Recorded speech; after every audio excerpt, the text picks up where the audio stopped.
Chapter 489. For example, she had no idea what had happened during this wedding. It was completely different from the past. Yi Er would no longer share her hardships. Although she knew that Yi Er was afraid that she would be put in a difficult position, she still felt sad. "Oh, Mom, what does this have to do with Yi Er? That's what you earned by scrimping and saving and cooking for my employees. Don't let Yi Er take all of it. She can't afford it. I'm going home." Zheng Ling turned around and left the office after saying that. Mother Zheng saw that Zheng Ling ignored her and scolded angrily, "You wretched girl. You're getting more and more stubborn." When Yi Er arrived at the Qin family home, she thought that she had come to the wrong place. It was as if she had traveled back in time to a wealthy family in the Republic of China. The front door was tied with red silk and the hallways and main roads were all hung with red lanterns. Jiang Zhao held her hand. "Don't be nervous. I'm here." Yi Er nodded and followed the man's footsteps. She lifted her chin and smiled. She greeted everyone politely. Although she did not speak much, she had the bearing of a lady from a wealthy family. In the living room, carved wooden chairs were neatly placed. None of the respectable elders sat on the sofa. They were all sitting on the hard wooden chairs, which made the young people sitting on the soft sofa look weak. None of the elders wore suits. Some had silver beards and some had white hair. They were all wearing Chinese-style clothes with buttons. At the very least, they were wearing Chinese tunic suits. Their expressions were different, but they all exuded a dignified aura. None of the young women were dressed too extravagantly. They all looked like reserved ladies from wealthy families. After Jiang Zhao's introduction, Yi Er bowed and greeted the elders one by one. The Qin family was a wealthy family.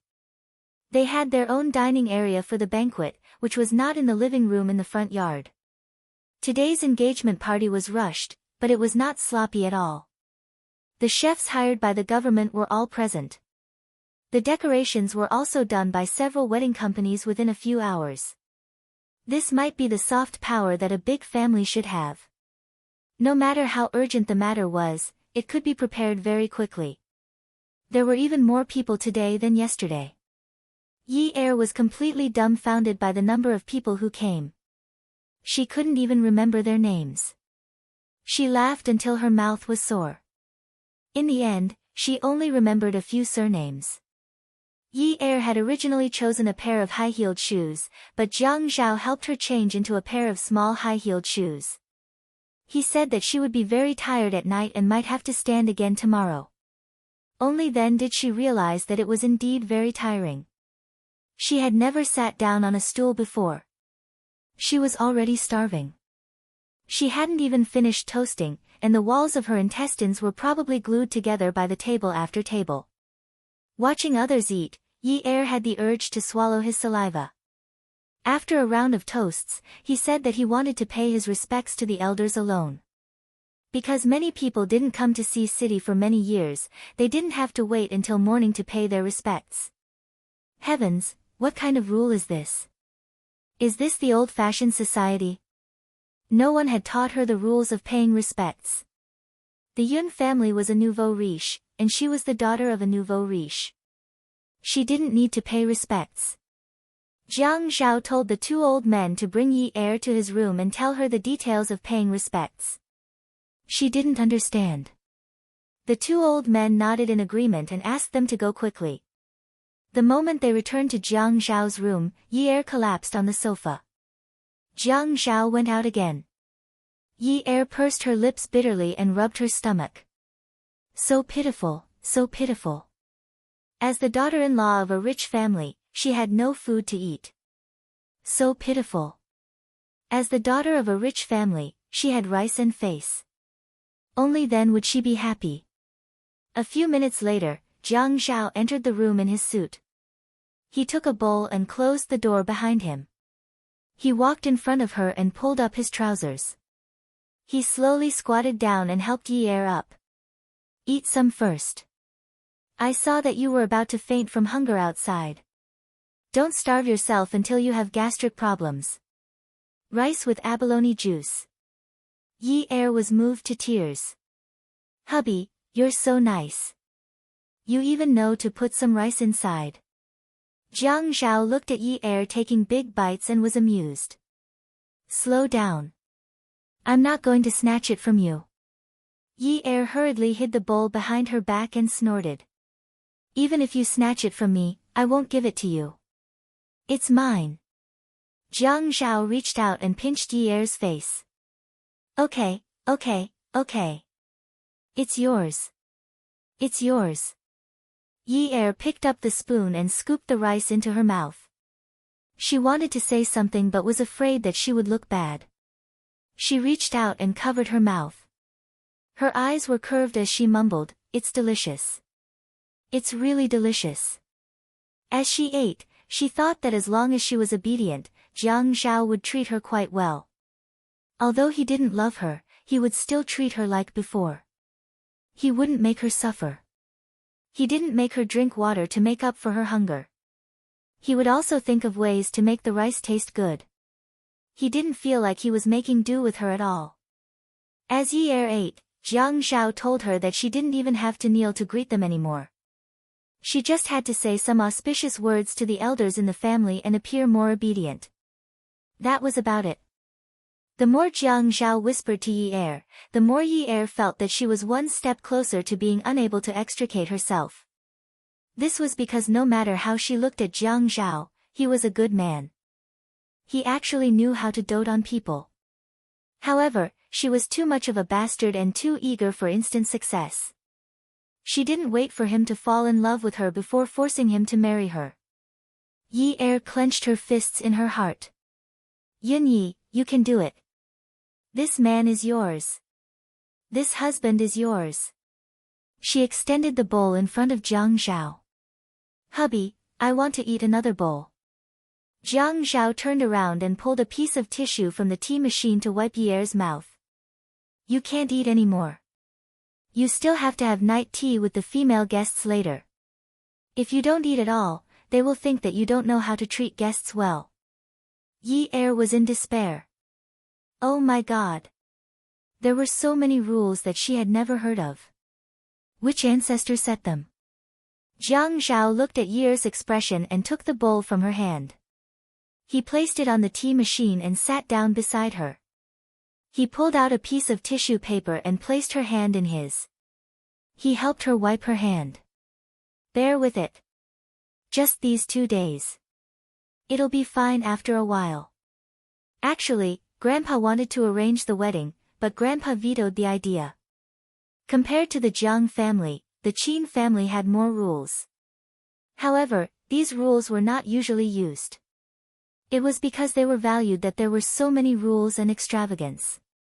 Although I am only his grandson, Grandpa has always treated me as a member of the Qin family. Yi Er felt guilty. She felt that she didn't know how to behave properly. The family valued her so much and didn't say that everything should be simple. Yet, she was still nitpicking. She was too insensible. She leaned on Jiang Zhao's shoulder and held his arm. She acted coquettishly. I didn't say that I didn't want to go. Hubby, I just thought that the rice you made for me just now was very delicious. After I have night tea with the female guests, can you make me another bowl? Yes, I'll make you a big bowl. You're annoying. I'm not a pig. I'll raise you like a pig in the future. You're annoying. Pigs eat terrible food. You'll be called a VIP pig in the future. I'll give you abalone wings every day. You're annoying. But you called me a little fox. Alright, fox pig. Yi Er went to the restaurant again. The moment she entered, everyone could feel that she was glowing. She smiled at the guests and looked dignified. The butler, Uncle Wu, took the phone and walked to the main seat. He said to the Qin family's old master, Qin Rongfang, "Old master, it's old master Shi." Qin Rongfang said, "Hello." On the other end, Shi Jintian started to scold him. "Old fart, you only told me now that you're getting a granddaughter-in-law. Are you in a hurry to be reincarnated?" Qin Rongfang knew that many people would scold him, but he had no choice. He had said before that he would hold a grand wedding for all his grandchildren. When it came to Zhao Zhao, how could he not hold an engagement party before getting a marriage certificate? He would have a knot in his heart. His explanation to everyone was the same as what he had said to Shi Zhentian. I'm not in a hurry to be reincarnated, but today is a good day. They say that if I, Zhao Zhao, hold a wedding today, I'll be very lucky. I believe in this, so I might as well do it today. Shi Zhentian was not an unreasonable person. He knew that there were many things that were not convenient to say now, so he just vented his anger. My private jet is at the airport now and can't take off. You have to keep this granddaughter-in-law's tea for me. Qin Rongfang said readily, of course. I'll make them kneel down and apologize to you. Okay. I must sit in the main seat. Shi Zhentian was still in the hotel. After hanging up the phone, he saw Unwu leaning against the big chair and reading a book. He complained, old Qin must have encountered some trouble. How can he be in such a hurry to get a granddaughter-in-law? When the fog disperses tomorrow, I must ask him properly when I get back. Unwu said indifferently, Grandpa, you're worrying too much. We don't have to worry about the Qin family's troubles. We're the ones who are unfamiliar with this place. We were friends in life and death when we were young. How can I not care? But Unwu, you have to get closer to Fian and Zhao Zhao in the future. I'm old, and the world belongs to you young people. We must have a place on the right path. I know, Grandpa, don't worry. Unwu said lightly and continued reading. Yi Er greeted her in a daze. Later, her neck and wrists were covered with gold, and she was so tired that she was about to die. Looking at the 10 or 20 golden bracelets on her wrists and the dozens of golden chains around her neck, Yi Er heaved a sigh of relief. As expected of the daughter of a nouveau riche. Look at her, she's too explosive. The Qin family looked like a large family, but the concept of men being superior to women was still very strong. It could be seen from the difference between male and female guests. No matter how old they were, men and women would not eat at the same table. Qin Zhen told Yi Er that it was only in this kind of situation that it would be so obvious. Usually, her family did not care about such formalities. Sometimes, no matter how advanced a man's thinking was, he still cared about face. So in this kind of place, no matter how tired, hungry, or thirsty you were, you had to endure it. Otherwise, you would lose your family's man's face. Yi Er listened to Qin Zhen's teachings and knew that they were kind words. If her mother-in-law really did not like her, she would not have said these things to her. She nodded obediently and said, Mother, I understand. She did not dare to ask too much, afraid that if she asked something wrong, she would be laughed at. She wanted to ask Jiang Zhao if she could take some jewelry down first. These jewelry were too solid, and her neck was about to break. Even if she could not take it down, she could still complain to him. However, she did not see Jiang Zhao anywhere. Yi Er wanted to go outside the restaurant to take a look. As soon as she reached the entrance, she heard the servants discussing, young Master Zhao is about to get married. Even if he liked Miss from the family Ouyang, that is already in the past. Miss Yen should pay more attention. Who said that? Didn't you hear how Miss Yen cried in front of Master yesterday? She even said that Miss from the Yun family forced young Master Zhao to marry her. Women these days are really fierce. The new daughter-in-law is only 19 years old, but her thoughts are too deep. Yes, young Master Zhao has never met a woman like this. Add, Songshu 566. Chapter 490. Young Master Zhao should find someone as dignified as Miss Yen. Young Master Fian, on the other hand, should find a woman to force himself on. Sigh, if it weren't for the fact that young Master Zhao would find out later, I really want to listen to what Miss Yen is saying in young Master Zhao's arms in the backyard. You wish. As a servant, you have to be more careful. Yi Er closed her eyes and clenched her fists to breathe. Her mother-in-law said that no matter how tired, hungry, or thirsty she was, she had to endure it. But her mother-in-law didn't say what she should do if her heart ached.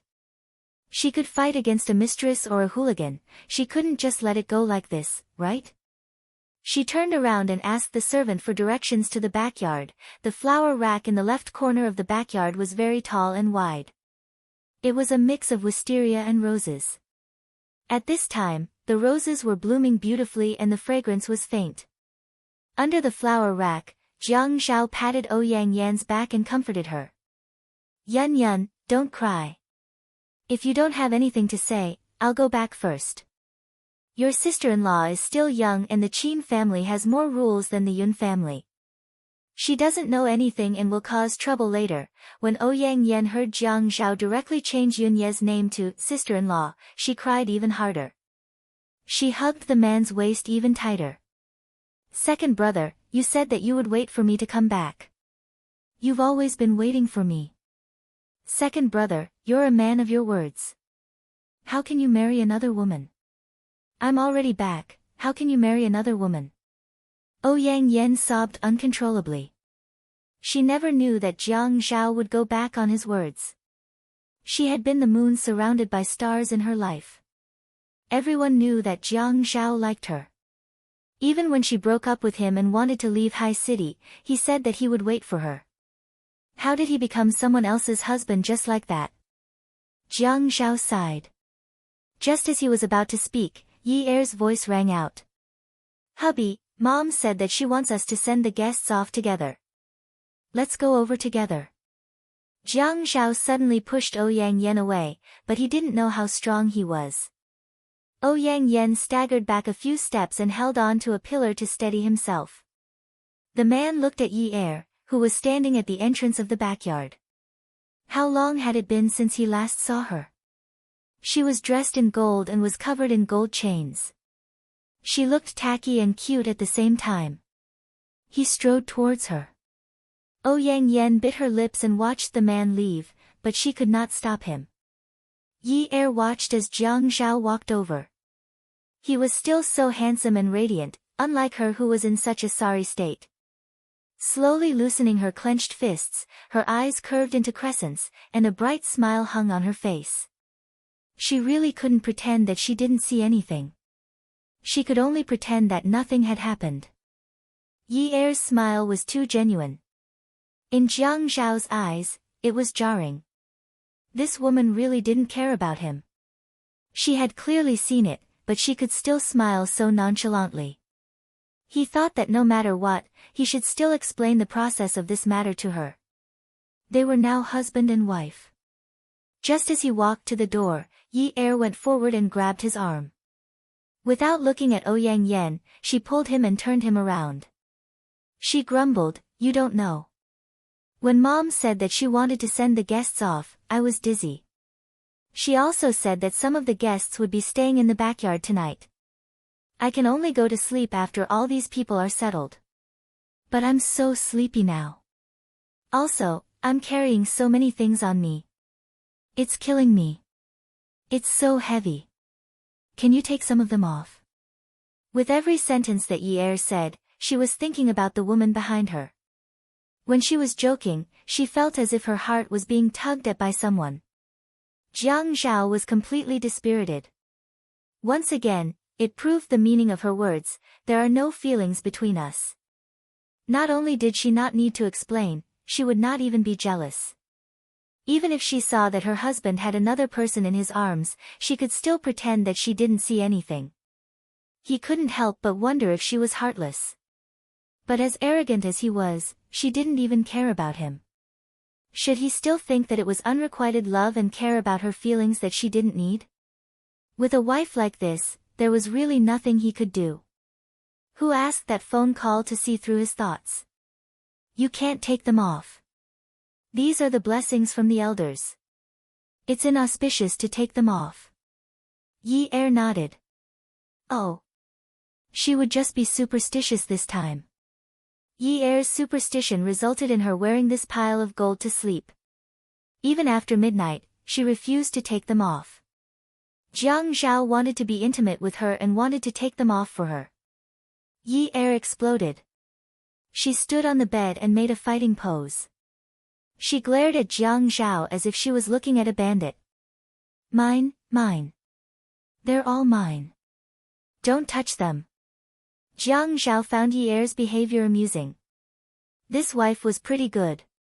Sometimes, she even made him quite happy. She was still young and probably didn't know what love was. Be good. Take them off. I'll give you a box of gold bars another day. No, no, I'm not taking them off. When Yi Er saw that Jiang Zhao was about to stand up, she knew that he was going to use force. She immediately sat down, stretched her legs, raised her head, and burst into tears. Wah! Jiang Zhao was dumbfounded. He quickly sat down and hugged the woman. All right. They're yours. Don't take them off, okay? Didn't I say that you'd be tired? These are all yours. Why are you so hateful, so bad? Why do you only know how to bully me? You're racking your brains to hurt me, sob sob sob. Yi Er was really sad. She was so sad that she kept twitching. This man clearly knew these taboos, yet he still did it. He definitely wanted to break up with her and marry that Yun Yun. Jiang Zhao didn't know whether to laugh or cry. This woman was really possessed. She was actually so superstitious. When had he ever thought of hurting her? He wanted to accuse her. It's already past midnight. It's fine. It won't be inauspicious anymore. Really? Yi Er immediately stopped crying, but Jiang Zhao laughed. Yi Er, can you be a little more despicable? Can you act a little more realistically? If I act better, are you going to push me into the entertainment industry? Yi Er wiped the tears from her face. Then she pretended that she hadn't cried. As she spoke, she took off the bracelet and necklace. Dream on. Yi Er looked at the small mountain of gold in front of her and said happily, all right, then I won't dream on. Jiang Zhao hugged her and kissed her. All right, then let's take a shower and make love. But hubby, I'm so tired today. But wifey, I'm always the one doing the work. Early the next morning, Jiang Zhao took Yi Er to the Civil Affairs Bureau. The marriage certificate had to be obtained and no one could say anything about it. It wasn't troublesome at all. In fact, it was quite cheap. 2 red booklets cost $9 and a quick photo was $40. Yi Er was unhappy. Why is the photo so much more expensive than the marriage certificate? It's so many times more expensive.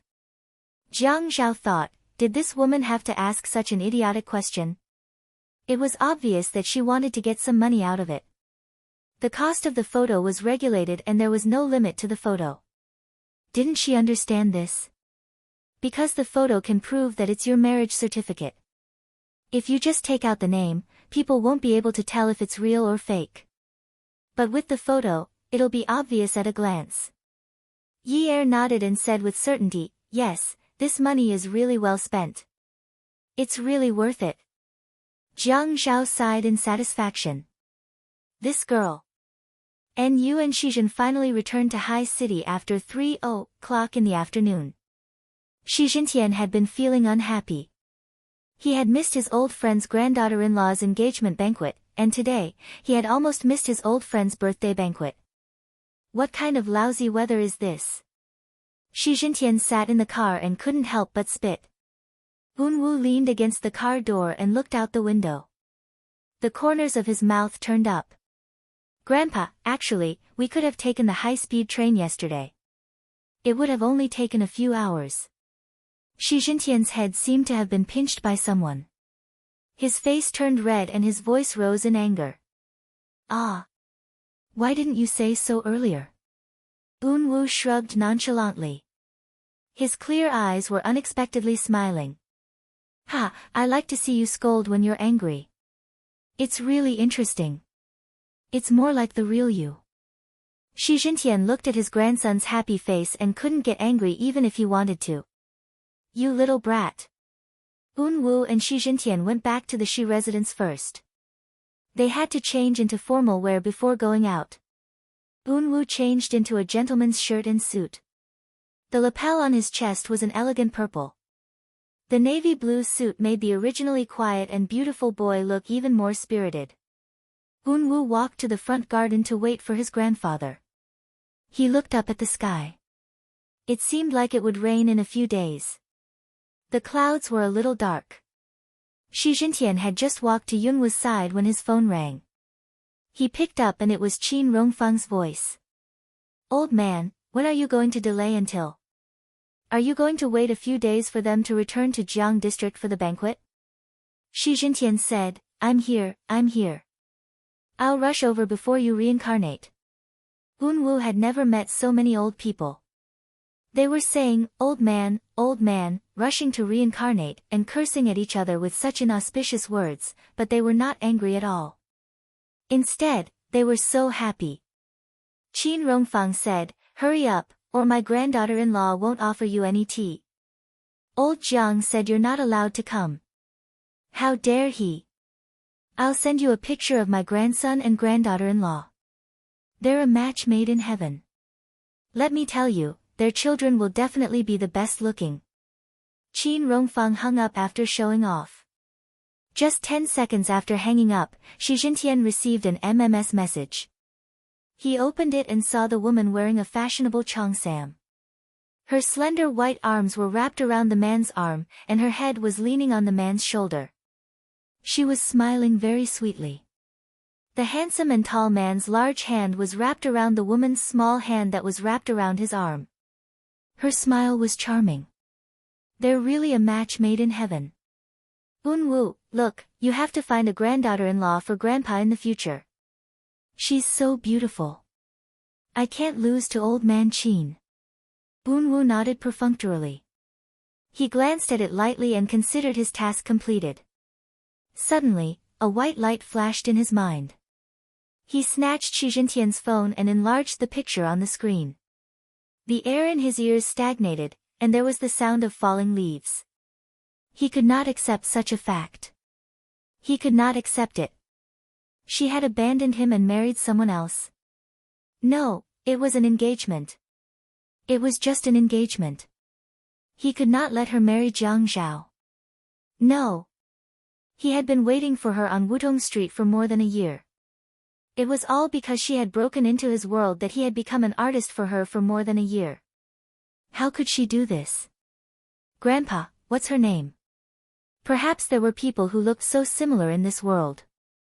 Moreover, the woman in the photo looked older than her and was much more beautiful. He had never seen her put on makeup, so this person shouldn't be her. Old Qin told me yesterday that her name is Yunyi. This name is really convenient. Shi Jintian laughed. Unwoo felt a little annoyed. He reached out to unbutton his suit and returned the phone to Shi Jintian. His voice was as soft as usual, but he seemed a little impatient. "Grandpa, I want her." Beauty Novel, Shinwoo 799. Chapter 491. Unwoo. Unwoo took off his shirt and held it in his hand. He raised his voice and said, "We're only engaged now. I want to take her away. She's mine. She can only marry me." He never knew that the heart that had been swapped could still beat like that. It didn't seem to be his own. He never dared to have his own emotions because he had developed a habit of taking care of his heart. He couldn't change it. When they were together, he just felt that it was a good feeling. But he never thought that she would suddenly disappear. The past month had been torturous. He had thought that once he found her, he would definitely be with her and never allow her to leave again. But, she was going to get married. Shi Jintian saw that his grandson was emotional and worried about his health. He quickly comforted him. "Unwoo, there are many women in the world. This girl is beautiful, but there are many more beautiful than her. If you like her, Grandpa will arrange for the daughters of the wealthy families in Haiqing to meet you tomorrow. Whichever girl you like, Grandpa will propose marriage on your behalf, okay? Other than her, I don't want anyone else." Unwoo slammed the suit in his hand onto the ground and roared in anger. Shi Jintian could be ruthless to anyone but his grandson. He had always been very patient with Unwoo. Unwoo, old Qin called this morning to say that they got their marriage certificate this morning and are officially husband and wife. You have been acting strangely recently. Is it related to this girl? Yunwoo's shoulders drooped as he looked at the clouds in the sky. He exhaled softly and slowly clenched his slender fingers. His eyes were cold as he said softly, "Grandpa, I killed 13 people with a gun when I was 9 years old. My bullets and darts have always been accurate. If she's married and can't get a divorce, then I'll use a silenced sniper rifle today and let her." And you paused for a moment and turned to look at Shi Jintian, whose face was already filled with shock. With a fierce gaze, he spat out 2 words one by one, "widowed." Shi Jintian used to be a mafia boss who had seen all kinds of unexpected situations. But when faced with such a situation, he was at a loss. 12 years ago, the Lei family was wiped out and Unwoo was shot. It wasn't easy for him to survive with a new heart. Ever since then, he had never said anything harsh to Unwoo and always went along with him. Unwoo was also very sensible and didn't cause any trouble. He was very cooperative with the doctors and tried his best not to burden the new heart and tried his best to minimize the possibility of rejection. Although Nu had never gone to school outside and had only hired private tutors, he was still outstanding in every aspect. He didn't know that there would be a day when Nu would suddenly become like this. Ever since Ague was beaten up that night, he had changed. Perhaps he had changed before. In his impression, Unwoo would never get angry at anyone, not to mention Sister Hua who had always taken care of him and Ague who had always taken care of him. It turned out that Unwoo had a bottom line. Shi Jintian pulled Unwoo to sit on a white bench in the garden. At this moment, Shi Jintian's domineering aura was completely gone. All that was left was the care and concern of a grandfather to his grandson. Unwoo, it's normal for you to be attracted to some people. When Grandpa was young, he also met women who were attracted to him and whom he cared about. But the person he married was your grandmother. Unwoo didn't want to hear it, but he kept reminding himself not to be irritable. In order to let Unwoo adjust his temperament, Shi Jintian had read a lot of self-cultivation books and learned from Unwoo. So when he spoke seriously, it didn't seem like he was just a hooligan who had just finished primary school. There's no such thing as a must in this world.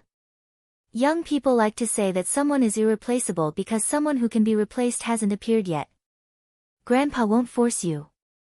Give yourself some time to go out and play and relax. In short, you can't touch this Yunyi. Grandpa, are you afraid of the Qin family or the Jiang family? Unwoo said lightly, but it was a rare provocation. Unwoo. Shi Jintian's expression became serious. When he saw the pain in Yunwoo's eyes, he sighed again and lowered his voice. Unwoo, Grandpa and old Qin and old Jiang are brothers. It's a precious friendship that can't be exchanged for a lifetime. This isn't fear, this is mutual respect. That's because there's no hatred between the two of you because you stole my wife. It's because of the brotherhood that there's no hatred between the two of you because you stole my wife. You can't play with a friend's wife. Do you understand? I don't understand, because Jiang Zhao and I aren't friends. Shi Jintian clenched his fists to calm himself down. He was about to rush forward at any time. How can you say that Jiang Zhao stole your woman? Does Jiang Zhao know that Yunyi is your woman? Is Yunyi really your woman? If she is, why did you let her become someone else's wife? You go out every night to look for her, right? Even without my help, isn't it easy for you to find someone in Haicheng? Why can't you find her? Because you don't know her at all. Shi Jintian's last sentence hit Yunwoo's sore spot. Yunwoo's arrogance fell, and he couldn't answer. Yes, he didn't know her at all. Other than her name, he knew nothing. He searched for her everywhere based on his memory of her appearance and the last conversation he had with her. It was like looking for a needle in a haystack. He didn't even tell her that he liked her and wanted to have her, because by the time he found out, she had already left. He lost her before he could have her. Unwoo asked the servant to bring him a suit again, tidied up his appearance, and got into the Qin family's car with Shi Jintian. And his trip was in exchange for Shi Jintian's repeated promises. He promised Shi Jintian that he wouldn't do anything that crossed the line. He had already thought it through. From tomorrow onwards, he would find a woman who was prettier than Yunyi to be his girlfriend. Then, he wouldn't let his imagination run wild. This way, Shi Jintian was relieved. Everyone liked good-looking things. It was fine as long as he found someone prettier than Yunyi. Other young masters had already started fooling around at the age of 17 or 18. Unwu didn't have a female companion yet. He had wanted to mention it for a long time, but Unwu had a dull personality, and he didn't want to affect his life too much. If Unwu was willing to have a girlfriend, he would only be happy. Because of the prelude to the engagement party, the Qin family's birthday banquet was more lively than expected. Unwu followed Shi Jintian into the Qin family's mansion. The Qin family's mansion could be said to be brightly lit these 2 days. Countless high-tile lights hung in the air, illuminating the entire Qin family's mansion as if it was daytime. Qin Rongfang and Old Master Jiang went up to welcome them together. When old friends met, they were especially affectionate. Unwu stood beside Shi Jintian with a decent smile and politely greeted Qin Jintian and Old Master Jiang. After receiving a response, he stood up straight. Before Old Master Jiang could speak, Shi Jintian raised his hand to stop Old Master Jiang and said, "Did old Qin tell you to call me Old Mr. Shi?" Old Master Jiang shook his head in disdain and denied it. "Even if you turn into ashes, you don't deserve to be called Old Mr. It's better to call you Old Man Shi. Everyone feels comfortable, and you don't sound awkward." As he spoke, he walked past Shi Jintian and grabbed Yunwu's hand. He said to Shi Jintian, "Stop fighting. Don't lose face for Unwu. Look at our Unwu, he's as beautiful as our Fian." Shi Jintian snorted and pulled Unwu from Old Master Jiang's hand to his side. He said angrily with dissatisfaction, "Our Unwu is a dignified man." Qin Rongfang was unhappy when he heard this. He rolled up his sleeves.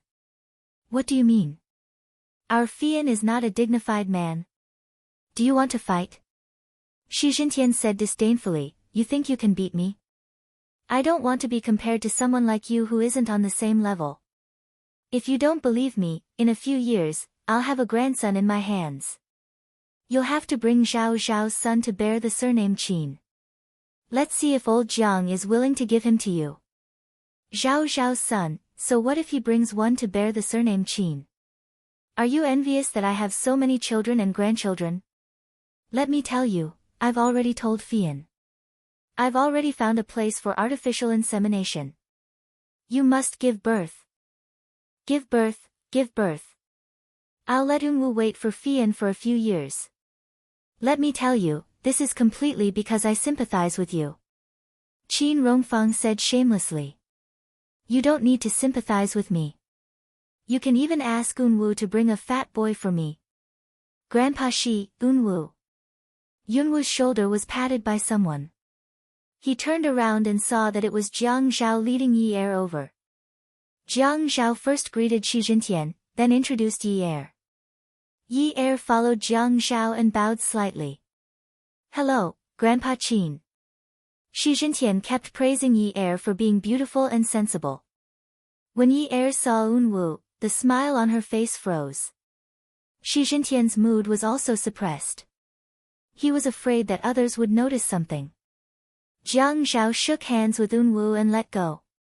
Jiang Zhao saw that Yi Er didn't say anything and put an arm around her shoulder. "Yunyi." Before Yi Er could recover from her shock, Unwu had already reached out his hand to Yi Er.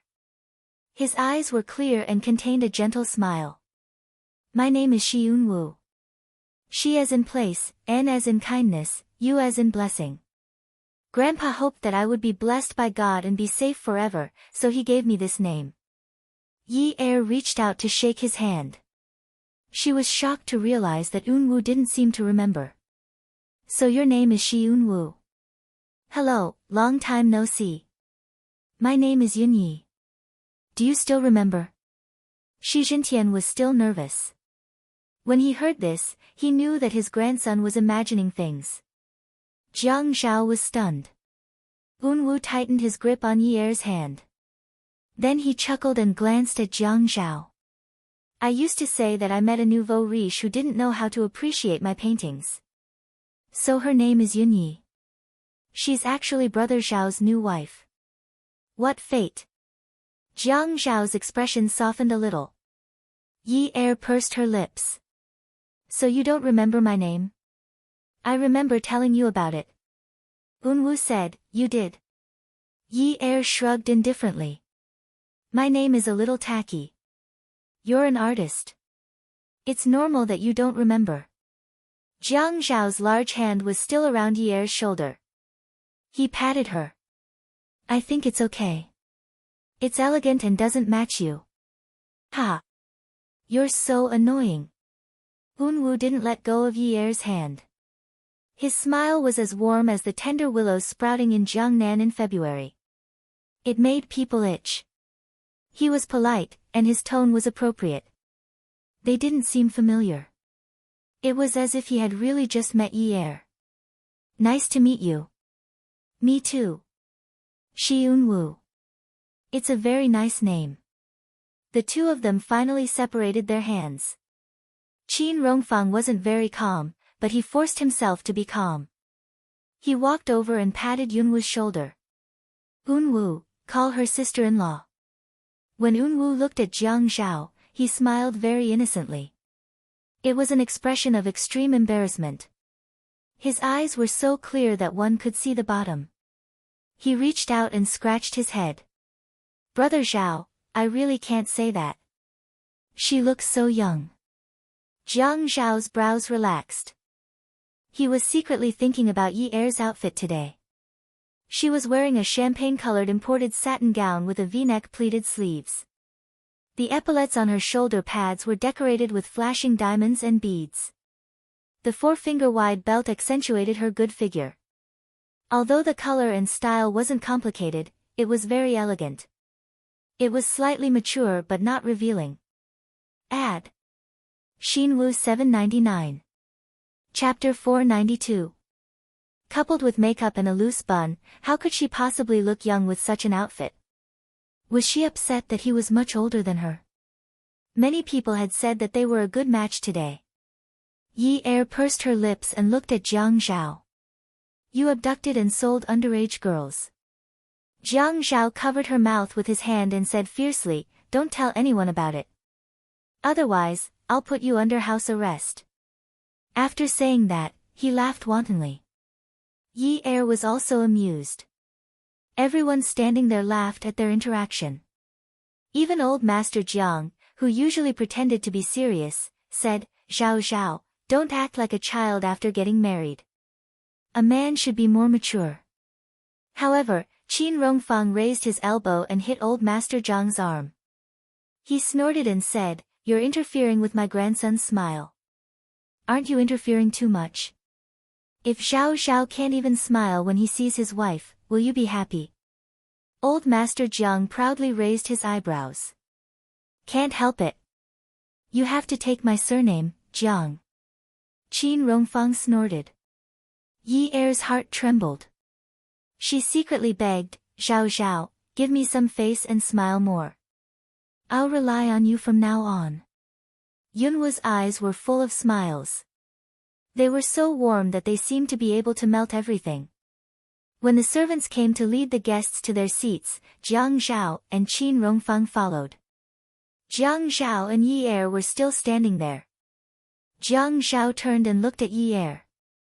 His face was expressionless. He even helped Yi Er adjust the beads on her shoulder and asked, How long have you known him? More than a year. More than a year. He doesn't know your name. You don't know his name either. Yeah. I actually told him my name once, but he didn't remember it. But I didn't ask for his name. It's not a bad name. It sounds better than mine. Yi Er sighed. After that day, she didn't dare to go to Wudong Street again. It was good that he didn't remember. She was afraid of the embarrassment. Today, she felt like she was a thief who had been caught red-handed. Therefore, it was better to keep her worries to herself. She couldn't confide in anyone. It was too dangerous. Don't you have any friendship? I bought a few paintings.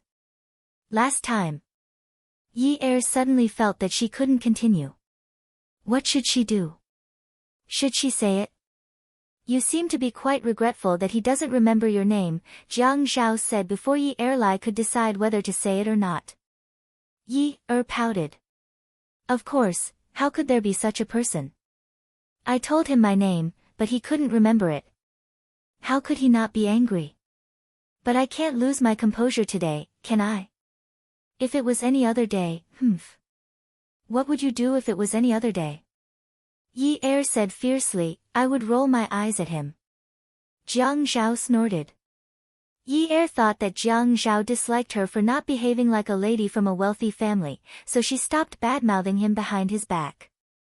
She held on to Jiang Zhao's arm and walked towards the restaurant. She started to praise Unwu again. Did you notice that Unwu is as beautiful as Fian? Both of them belong to the category where it's hard to tell if they're male or female and have soft skin and tender flesh. They're so good-looking that if they put on wigs, no one would know they're men. They're even better looking than women. Jiang Zhao said coldly, shallow. What do you mean shallow? Beautiful is beautiful. Using beautiful to describe a man, if you're not shallow, then what are you?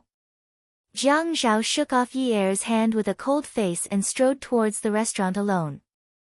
Yi Er was stunned. What did he dislike about her again? Shallow? Should she really go to school quickly? Otherwise, she would really be shallow. She quickly lifted her feet and chased after Jiang Zhao. Hubby, when Grandpa's birthday banquet is over, I'll go to school, okay? Hubby, what major do you think I should study? Why don't you help me pick one? You know a lot. Hubby, don't be like this. You're so serious. You're not as handsome as when you smile. Jiang Zhao stopped in his tracks and once again pried Yi Er's hand away from his arm. He reached out and pinched the collar of his suit. He lifted it up handsomely and then put it down. He slowly lifted his chin and outlined his strong features. His exquisite and powerful eyebrows raised slightly and his thin lips pursed into a smile. It was a smile that was full of masculinity and evil. He was so handsome that it made her heart beat faster. It doesn't matter if I'm handsome or not. Naturally, there will be people who like me and admire me. Go to the restaurant. There are beautiful young men there for you to drool over. Yi Er watched as the man turned and left. She stood there alone and was stunned. Was she that perverted? Did she flatter him wrongly? Her original intention was to say that he was very handsome and that he looked even more handsome when he smiled. She didn't say that he wasn't handsome and that he wasn't handsome either.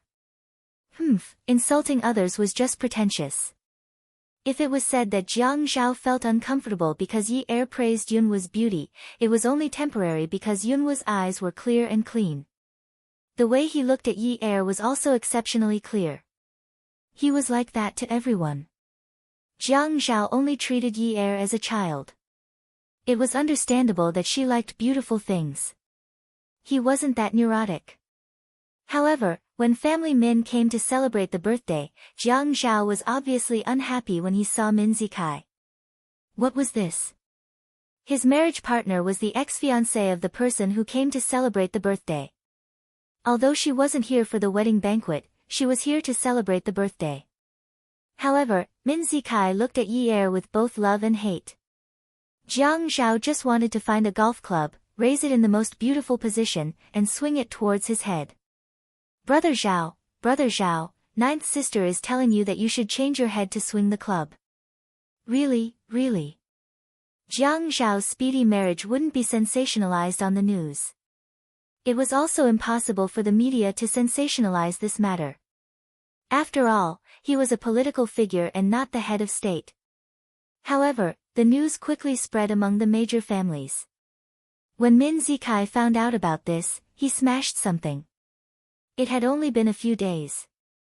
A few days ago, he had talked to Yi Er on unparalleled beauty. He knew that Yi Er was against him, so he would take it slow. He had been too busy these few days and didn't pay attention to the gossip.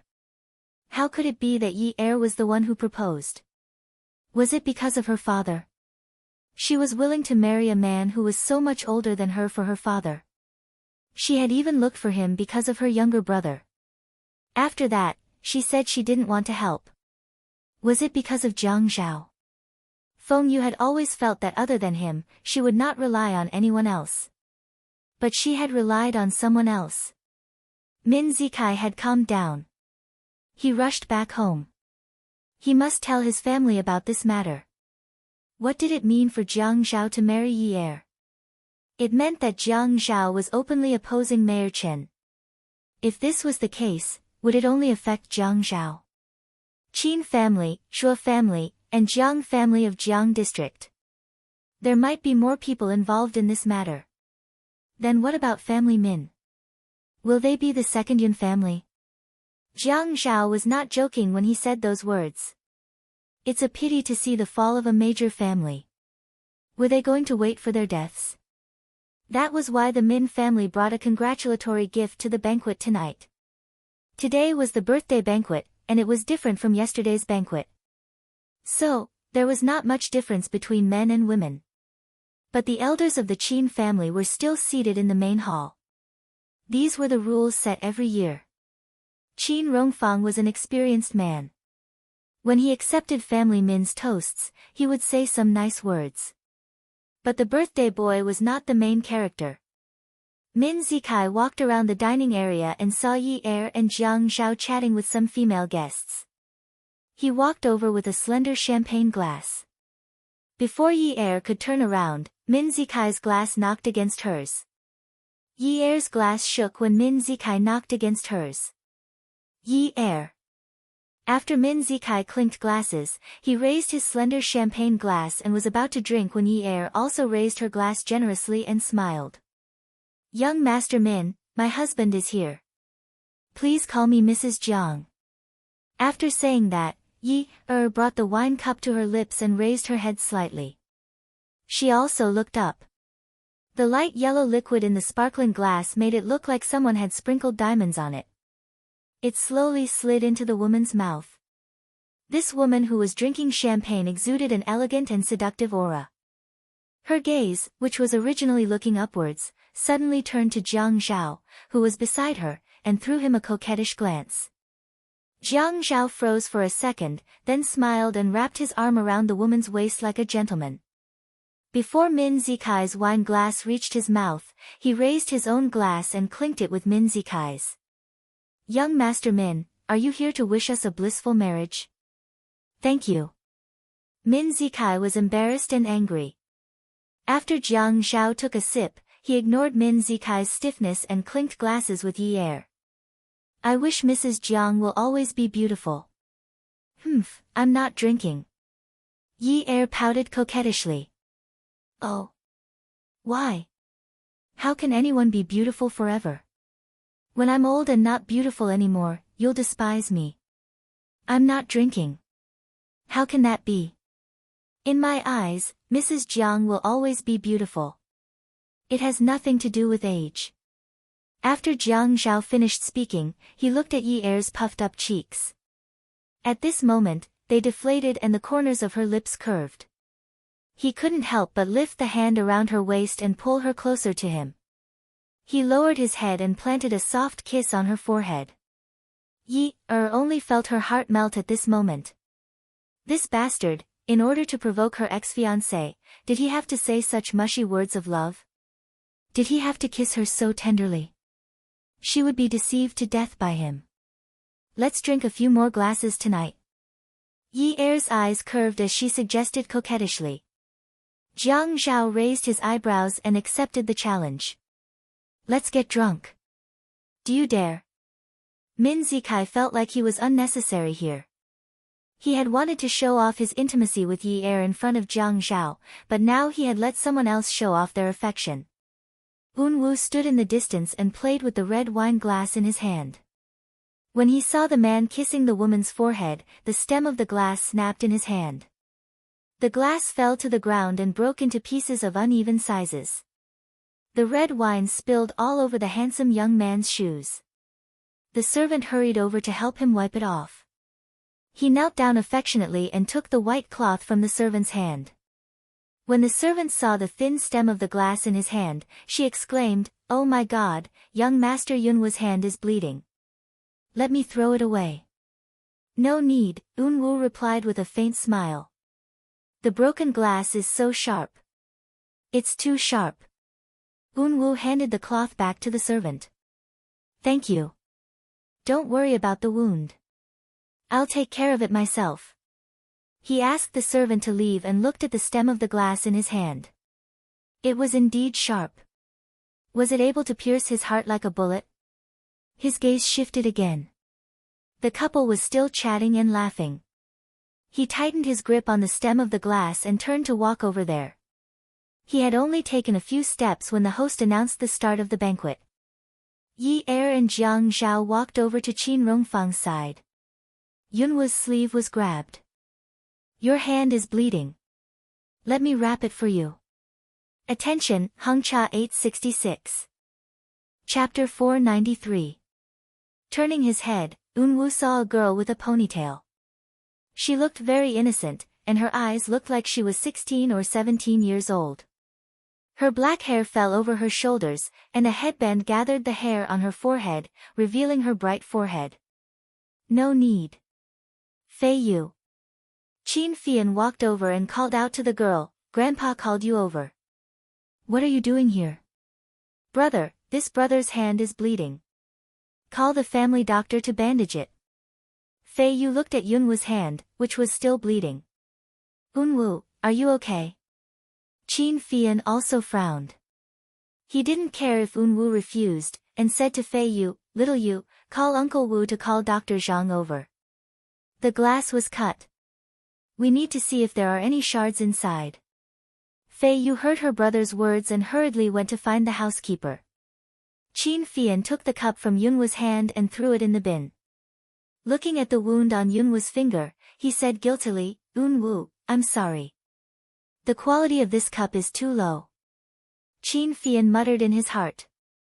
Zhuang Yichen, this guy, even said that his nightclub would import a batch of crystal cups from Italy as a gift for the old man's birthday. All the cups used for this banquet would be provided by him. This was not a small sum, but it was so fragile. "Brother Yen, you're too serious." "I was careless." Yi Er said that Qin Fian and Yunwoo were both delicate men, as beautiful as women. But they were different. If Qin Fian smiled, it was as if he could steal a person's soul. He was so devilish that people couldn't help but want to tease him. As for Inyo, no matter what, he was as indifferent as a pool of water. Just looking at him made one's heart itch, and it was hard to endure. One couldn't bear to say anything unpleasant to his ears. Yunwoo saw that the couple had already taken their seats, so he let Qin Fian take the cup in his hand.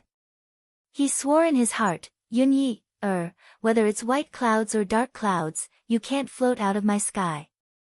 Jiang Zhao was a sensitive man. He could sense Yi Er's attitude towards Min Zikai. Even if he had feelings for Min Zikai, it was likely that he had been hurt when he broke off the engagement. He was very satisfied with her performance just now and felt that she should be rewarded. He whispered into her ear, "Mrs. Jiang, I have a gift for you tonight."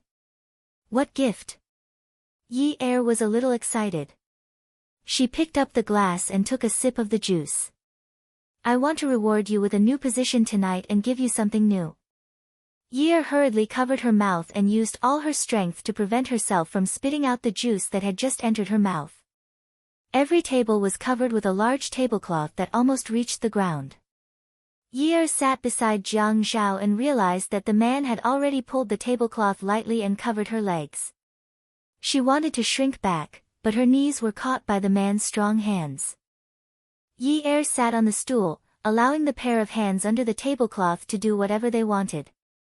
Her face was flushed red. Yunwoo chose to sit at the same table as Jiang Zhao and Jiang Zhao. From time to time, he would exchange a few words with Yi Er and Jiang Zhao. Min Zikai seemed to be unwilling to give up. He wanted to sit at the same table as Yi Er, but his mother stopped him. At the same table sat Jiang Zhao, Yi Er, Qin Feiyu, Qin Fian, Un Wu, Jiang Rui, and Xiang Wan. When Xing Tingting came, it could be described as a passing breeze. Last night, she wanted to come no matter what. However, Zheng Weiguo ordered her to stay at home because Xing Tingting threatened not to let Jiang Zhao get married smoothly. Great, now that the marriage certificate had been taken, no matter how much she struggled, it would be useless. Today was the birthday. She called Qin Rongfang and said that she wanted to come to the birthday celebration. How could Qin Rongfang not agree? He even scolded Zheng Weiguo, saying that how could he discipline his child like this? He must bring Tingting over for dinner. Qin Rongfang had no choice. Even if he knew that there would be some commotion today, he had to agree. He could not be so narrow-minded. Xing Tingting came to the birthday celebration, but she only said a few auspicious words to Qin Rongfang. Then she went to Jiang Zhao's table and threw her handbag on the table. She did not care about the eyes of others and directly sat down on the chair next to Jiang Zhao. Yi Er was not worried about Xing Tingting at all. She could intuitively feel that Jiang Zhao would not like this kind of girl. Although she pretended to be a lady outside, she could not bear loneliness and could not bear it for long. Unlike her, she could bear it all the way until the end, leaving Jiang Zhao speechless. However, Xing Tingting was too ferocious. Her retaliation was too severe. Jiang Zhao would not like such a girl. If he wanted to guard against her, he should guard against the virtuous northern city golden silk bird beside his grandfather. Xing Tingting was indeed as Yi Er thought. She was impatient. She had a good reputation outside, but that was because she did not appear for long. Now, with Mrs. Temper and her resentment towards Jiang Zhao and Yi Er, she said that it was an engagement. It had only been a day, but they had already gotten their marriage certificate. It was infuriating. The words that came out of her mouth were very sharp and unkind. The table was round. As long as she tilted her head and leaned forward slightly, she could see past Jiang Zhao and see Yi Er. She said angrily, Yun Yi Er, do you think you can be a phoenix just because you climbed up the tree? Haven't you heard that a plucked phoenix is inferior to a chicken? Un Wu frowned and lowered his eyelashes to prevent others from seeing the change in his emotions. He slowly clenched his fists. He knew about the Yun family's affairs and could understand what she meant when she lied on the grass and said that she had sold herself to him. Other than heartache, there was nothing else. If it were his woman, he would never allow others to humiliate her at such an event. Jiang Zhao's face darkened. He turned his head and was about to scold her when Yi Er grabbed his hand and tugged at it, signaling him not to speak. At this moment, Yi Er had a bright smile on her face. She held Jiang Zhao's arm and intimately leaned over. She said to Xing Tingting, I know that I'm inferior to Miss Tseng. I've never denied it. In an instant, everyone at the table spat out wine, water, and whatever else came out of their mouths. However, they hurriedly grabbed their napkins to block it. Everyone went, pfft. Un Wu immediately laughed. If Yi Er was a plucked phoenix, then wouldn't Xing Tingting be a chicken? Jiang Zhao squeezed Yi Er's hand and stroked it with his other hand. Yes, his woman should be like this. How could he let others bully her? He could bully her, but not others. No matter if it was a man or a woman. Yi Er held Jiang Zhao's arm as if no one else was around. She looked at Xing Tingting talking to Jiang Zhao. Hubby, a phoenix has plucked its feathers. You have to buy more clothes for her to wear. Even if she can't be a phoenix, she should at least look like a peacock. However, Jiang Zhao lowered his head and whispered in her ear, it's better if she doesn't wear it. She doesn't have to take it off. When Yi Er heard Jiang Zhao's perverted words, she instantly felt discouraged. She lowered her head and said softly, I'm hungry. Just as she finished speaking, she heard Jiang Zhao's low voice again. I'll feed you at night. I'll make sure you're full. Don't worry. Yi Er started to pretend that she didn't hear anything. Xing Tingting was fuming. She was scolded, but everyone treated her as a joke.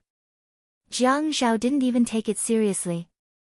Jiang Rui and Xiang Wan pretended that they didn't see what they were talking about. Unwu liked Yi Er more and more.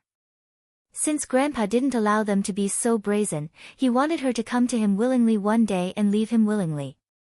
Very good, at Tsing Tingting. Compared to Tsing Tingting, Ouyang Yan was much more well-behaved. She didn't provoke them and didn't come over to look for trouble. Many people toasted Qin Rongfang, and Ouyang Yan was even more considerate than her own granddaughter. Qin Fian looked over and said helplessly, "Brother, it's really inappropriate. Sister Yan's surname isn't Qin yet. She's busy over there. I'll go over and help her.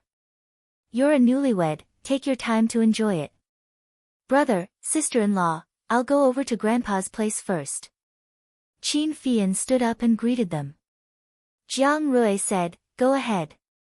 Qin Fian patted Yunwu's shoulder again. "Unwu, I'm sorry for not serving you well." Unwu shook his head and smiled. "Brother Yan, you're always so formal. Go ahead." Qin Fian lifted his butt and Fei Yu sat beside Unwu. The little girl blinked her eyes. "You're Grandpa's grandson. Is your hand better?" "Aya, why didn't you bandage it?" Unwu saw that Fei Yu wanted to reach out to him, so he took the opportunity to put his injured hand on his thigh. "I'm not used to being bandaged, and it's uncomfortable. The doctor has already disinfected it. It's fine now that the bleeding has stopped.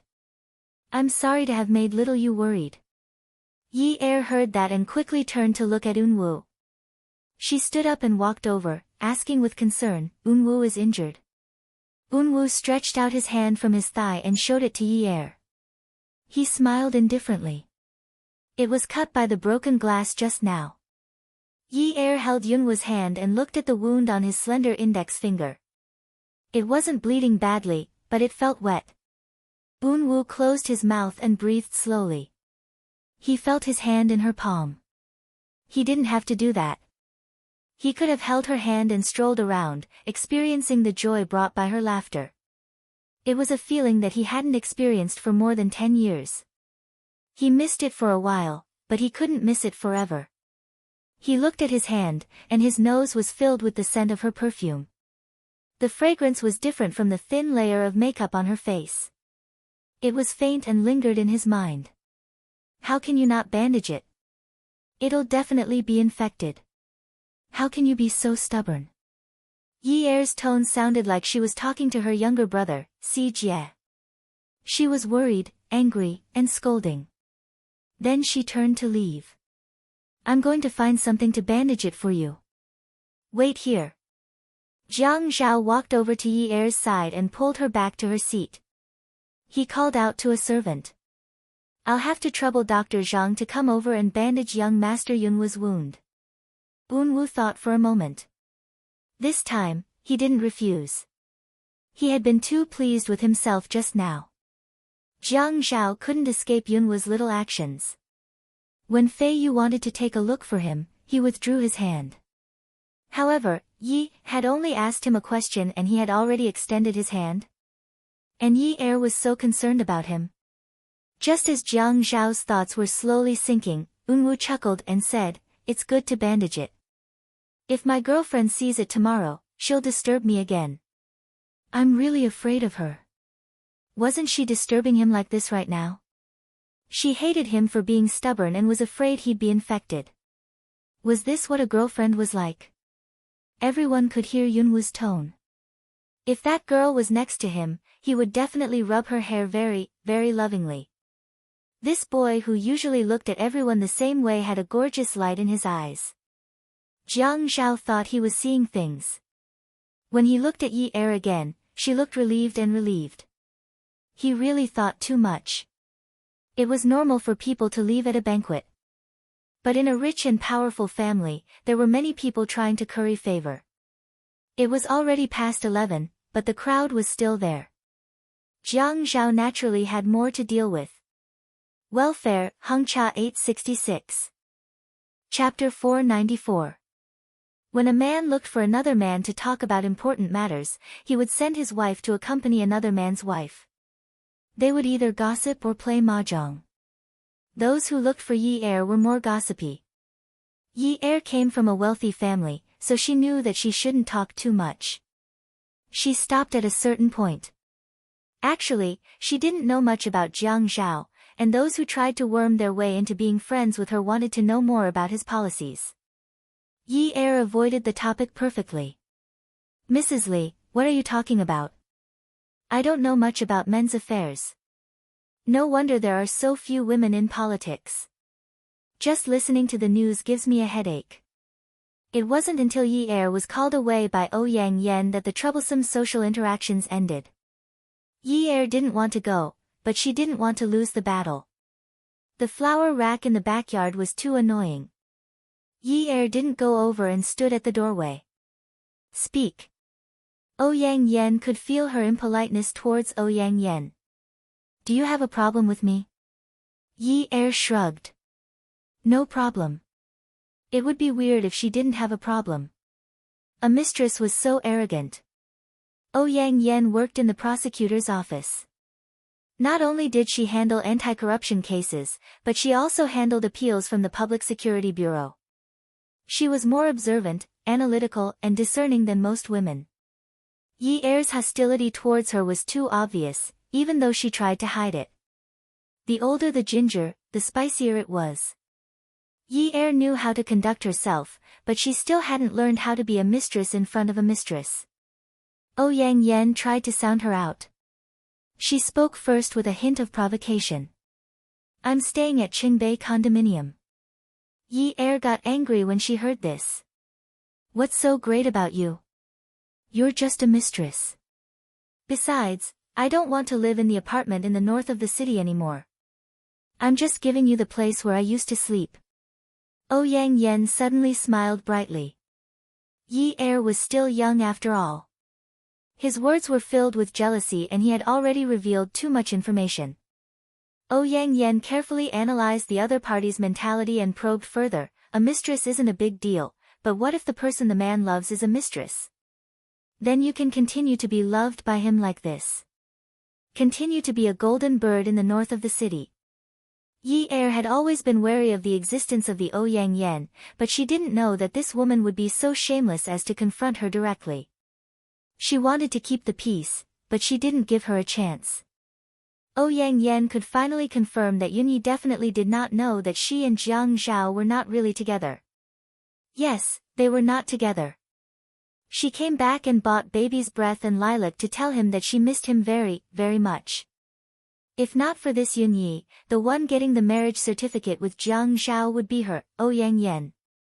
Jiang Zhao married Yunyi because he was forced by circumstances. Maybe they were not as good as they looked, and they were just putting on an act. If not, why would Yunyi treat her like this? Ouyang Yen said. I want to make a deal with you. Yi Er flatly refused, not interested. Ouyang Yen said confidently. It is related to your father. Oh. Yi Er finally looked at Ouyang Yen. Your father's case is still with the Public Security Bureau, and there is no appeal to the prosecutor's office. There is something fishy about this case. Jiang Zhao is only a deputy mayor and is not a member of the standing committee. If he helped your father and did not harm his and the Qin family's interests, your father would have been tortured to death. I have a solution for your father's case, and I don't want to drag Jiang Zhao into this. Ouyang Yen was not a fool. Yi Er was jealous because she cared about Jiang Zhao. What if she used the best of both worlds to tempt her? Yi Er took a deep breath and asked. What do you want? Ouyang Yan's picturesque eyebrows held a faint smile, but it carried a trace of coldness. She stood in front of Yi Er and tilted her chin slightly forward as she slowly said, I want Jiang Zhao. I want him to belong to me alone. I don't want to be a prostitute in the north of the city. I want to be the legitimate Mrs. Jiang. You, ask for a divorce from him. Yi Er just stood there. She was considered to be very tall among girls, but she was still very tall. She was still wearing high heels and a mature gown. She stood there and felt that her height was shrinking. The backyard door was smaller than the front door, but there was still a red lantern hanging on the lintel to show the festive mood from yesterday. The lantern would be hanging for a few more days. It was because old Master Qin's precious grandson was getting engaged. That granddaughter-in-law was standing under the lantern, and her face was red. Yi knew that her breathing was a little unstable. She just looked at the woman in front of her. This woman was 4 or 5 centimeters shorter than her, but that kind of arrogance and confidence rushed up from the bottom of her feet. No matter how she looked at her, she was a person who stood aloof from worldly affairs. But this woman was fighting with her for a man. She was using the most important man in her life to fight. She didn't know how this woman did it. Even when she was threatening people like this, she was still calm and collected, just like Jiang Zhao. No matter what she did, she could do it without panicking. There was absolutely no flaw in it. She was clearly the one wearing a gorgeous evening gown today and was helping her grandfather receive the guests as a member of the Qin family. Ouyang Yan was just a guest, but she treated everyone like a member of the family. She was polite and courteous to everyone. Everyone said that she didn't look like an inspector, but a gentle and virtuous housewife. Didn't she want to be Jiang Zhao's wife? Ouyang Yan was undoubtedly arrogant. Her arrogance was different from Tsing Tingting's. Tsing Tingting's arrogance didn't have any foundation and only made people find it funny. Ouyang Yan was like a strategist, like a chess player who could see through the game. Once upon a time, she also sat arrogantly in front of Jiang Zhao and threatened him.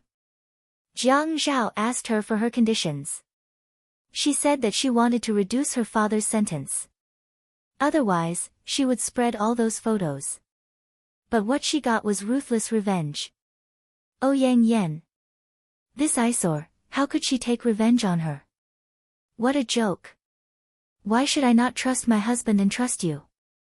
Why do you think you can threaten me? Because you are a mistress. Because I am now firmly in the position of Mrs. Jiang. Because you only dare to threaten me and ask me to divorce my husband in such a place. Are you threatening me? Who do you think you are? Yi Er was almost imitating Jiang Zhao's tone to fight back against Ouyang Yan. She could only use the word husband to replace Jiang Zhao with the word husband to declare her status and to increase her confidence. She had to learn to use the imposing manner of a fox borrowing the tiger's might to resist the other party with an aggressive aura. She had no choice. She was forced to this point and was so blatantly forced by a mistress. She had to defend what she wanted to defend. Even if this marriage was obtained through improper means, she still had to defend it. Miss from a prestigious family like Ouyang Yan could also swallow her anger and be a mistress. Even if she wanted to be promoted to the main wife, she did not dare to make trouble with Jiang Zhao. Why? Was it because she was afraid that Jiang Zhao would hate her? She knew that Jiang Zhao would not like a woman like Tsing Tingting who did not know how to endure. A man like him who had lived a good life since he was young and had an excellent career development was arrogant and looked down on everything. How could he allow a woman to climb over his head? Ouyang Yan knew the logic behind this. So she had been enduring and being an obedient person until she avoided everyone's eyes before coming to find her. She did not directly find Jiang Zhao to make trouble, but instead came to find her. Wasn't it said that a smart mistress would persuade a man not to divorce because she was willing to suffer? On the surface, Ouyang Yan was willing to suffer in front of Jiang Zhao, but behind her back, she came to provoke and coerce? What did Ouyang Yan say? The person the man loved was a mistress. She did not care if there was any love between them. Even if she could not get his love, she would get his person. She had always felt that Jiang Zhao was not a good person from the beginning, but now she liked this bad person. She knew that he was a pervert, he was a hypocrite, he was an out-and-out cunning man. He would not make a losing deal, he would only do things for his own benefit. She was also not a good woman from the beginning. She threatened, he took revenge, she resisted, and he attacked. She had an impure motive to interact with him step by step and make a deal with him. They each took what they needed. She relied on his power and he enjoyed her body. They both felt that it was natural and no one owed the other. But he was much better than those sanctimonious men. Even if he did not promise, he would do what he had to do. He would not brush her off. Min Zikai was her ex-fiancé. When she needed help the most, the family Min broke off the engagement. That man left just like that without even a word of comfort. His mother abandoned everyone and fled far away.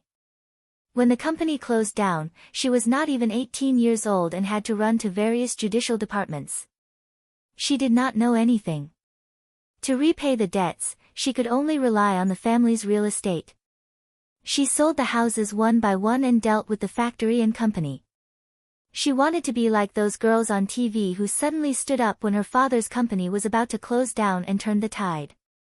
But she felt that it was very difficult. She could not. She did not understand financial statements, did not know management, and did not know how to communicate with the shareholders. When the workers went on strike, she could not do anything. She could only find a lawyer to auction and transfer. She lost everything that her father had worked hard for. She took the only property that her father could not sell, the old house that her brother lived in 80 years ago. She struggled for so long. Even if Jiang Zhao suppressed her in all aspects and attacked her in all aspects, he was the only man who had given her the most substantial and direct help. Now, this man was her husband. Suddenly, a woman appeared and wanted to snatch it from her like this. She wanted her to pack up and leave. No way.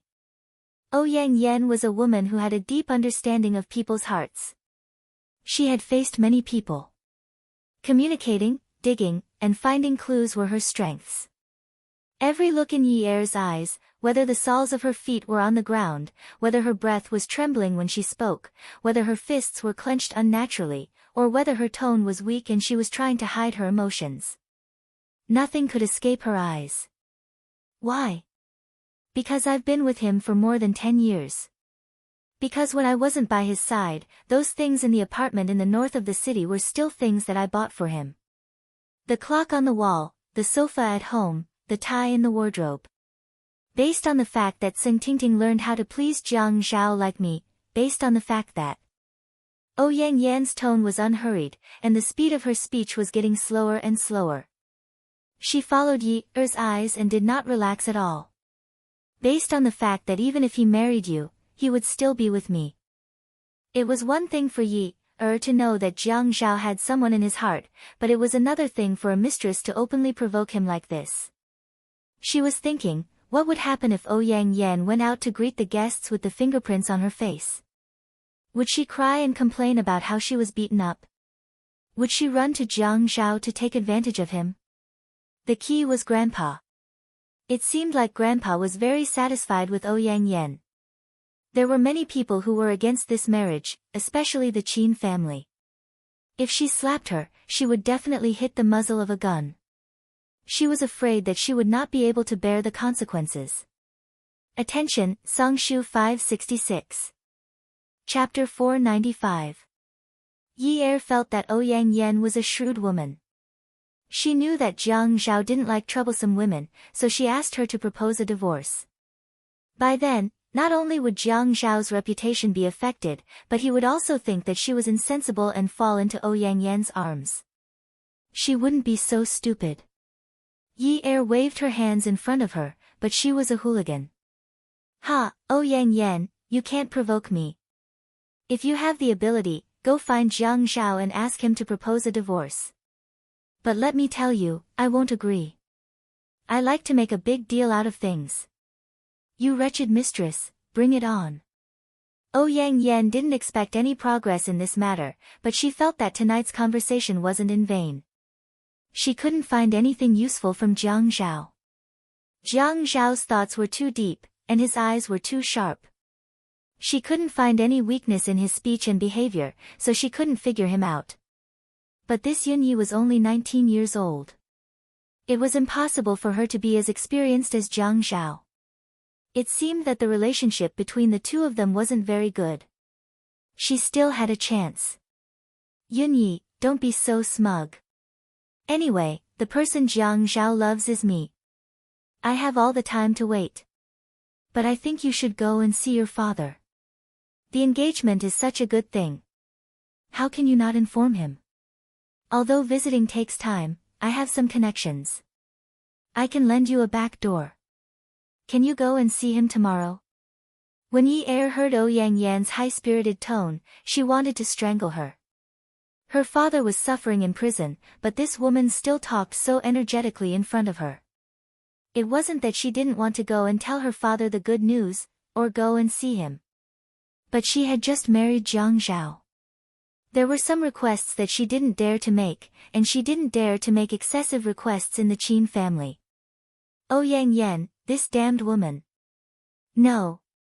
Yi Er stubbornly wanted to say no. Ouyang Yan replied quickly. She had always been gentle when she spoke. Now that she was talking to Yi Er, her words were like a gentle knife. You don't know this, but the way the police handle cases is different from the way we handle cases in the procuratorate. The procuratorate attitude is famous for being very good.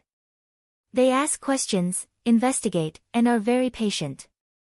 When the police want to close a case, they will often use torture to extort a confession. You also know that your father is not even 50 years old. Your father is also quite manly. He stubbornly held on for so long and refused to admit it. He said that he would never let his son and daughter be tainted with the name of a criminal father and go out to be judged by others. He must be dreaming, right? I'm afraid the news of your marriage with Jiang Zhao has spread overnight. Yun Yi, do you think that your marriage with Jiang Zhao will be of great help to your father? Maybe someone can't sit still anymore. Your father's case might be closed in a few days. At such a critical time, it's normal for him to suffer some physical pain. How could Yi Er withstand such provocation? Before she married Jiang Zhao, her weakness was her younger brother and father. Every time she visited them in prison, they comforted each other. However, when had she not seen her father's old age with her own eyes? Torture to extort a confession. Physical pain. No matter how heartless she was, it was impossible for her to remain calm when she heard that her father was going to be tortured. Ouyang Yan, I will save my father. Yi Er took a deep breath and exhaled. Jiang Zhao. I want him too. You're dreaming. Ouyang Yan did not care that Yi Er's eyes were already filled with pain. She said disdainfully, you're really able to endure staying with a man who doesn't love you. Yi Er's lips twitched. Same here. When Ouyang Yan saw Yi Er's stiff body leave, a victorious smile appeared on her lips. After the crowd dispersed, Yi Er and Jiang Zhao returned to the old neighborhood. She knew that she had already lost her heart in this deal with Jiang Zhao, but she couldn't win his heart. It didn't matter. She wanted what he wanted. Today, her original intention was to ruthlessly squeeze him to prevent him from going out and having an affair. However, no matter how hard she tried, she couldn't rouse her interest. When Jiang Zhao kissed her, she was distracted. When he teased her, his entire body was stiff. Jiang Zhao had always been a proud person, including in bed. He just couldn't understand why this woman was like this today. He couldn't feel the slightest bit of passion or interest from her. Yun Yi, what do you mean? Finally, after many failed attempts, Jiang Zhao couldn't take it anymore and shouted. Yi Er was dumbfounded by Jiang Zhao's shout. Seeing that Jiang Zhao was angry, Yi Er ruffled her hair. Then she hugged him perfunctorily and kissed him. Her mind was still filled with Ouyang Yan's words. Your father is aging every time, being tortured to extort a confession, suffering physical pain. She had already experienced the extreme joy of having sex with a man and a woman. It was a way to completely let go of herself. However, at this moment, she couldn't immerse herself in it. She seemed to see her father in a bloody mess being tortured by the prison guards. She imagined that in the interrogation room, the interrogator would definitely be cold-faced and force the prisoner to confess to more crimes. Perhaps he would kick them, or they would punch and kick them, or they wouldn't give them food, and so on. When Yi Er hugged Jiang Zhao and kissed him, her entire body started to tremble. Jiang Zhao threw Yi Er away and quickly put on his clothes. He always knew that Yi Er was a woman who could act. She used her acting skills to suppress her dissatisfaction and anger towards him. Under the skin of a little white rabbit was the body of a real fox. He buttoned his shirt and said lightly, "If you don't want to do it, then don't make things difficult for yourself with that disgusting look." Yi Er couldn't focus. Even when Jiang Zhao threw her away, she didn't feel anything. Until she heard the metal door slam open. Her body bounced and she saw that the bed was empty. The man was gone. After being stunned for a while, she heard the sound of a car engine starting downstairs. She jumped off the bed barefooted and ran to the balcony. When she bent down, she saw the black A8's headlights shining brightly downstairs. When the car was reversing, the brake light at the back of the car turned red. After a while, it stopped. Jiang Zhao. Yi Er watched the car drive away. Her lips were trembling. When she called out the man's name, her entire body was trembling. Did he go to the north of the city? It was good for a man to be like him. He could sit and enjoy the happiness of having multiple wives. If she didn't find comfort here, she could go elsewhere. Yi Er turned around and sat on the ground. This was just the beginning of her life. How could she continue in the future? She was married to such a powerful man, but she didn't even dare to ask to see her father. She was afraid that he would be angry. But why couldn't she ask? He treated her as a woman who was forced to marry for her father. Why couldn't she use such resources? Anyway, she couldn't afford to love him. He didn't care that she treated him well. If she continued to think too highly of herself, she would only get worse and worse. She couldn't do anything well. If she delayed her father, she would live a miserable life. She had to get something, didn't she? She found her phone and called Jiang Zhao. Jiang Zhao had just driven out of the neighborhood when he heard his phone ring. He held the phone in his hand and looked at the caller ID.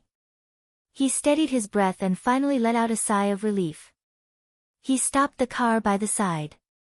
A woman's calm voice came from the other end. "I don't care if you want to go to her place in the north of the city. But you promised to help my father. You can't forget. I want to visit him tomorrow. Is that okay?" Jiang Zhao's expression changed immediately. He shouted into the phone, "Get lost."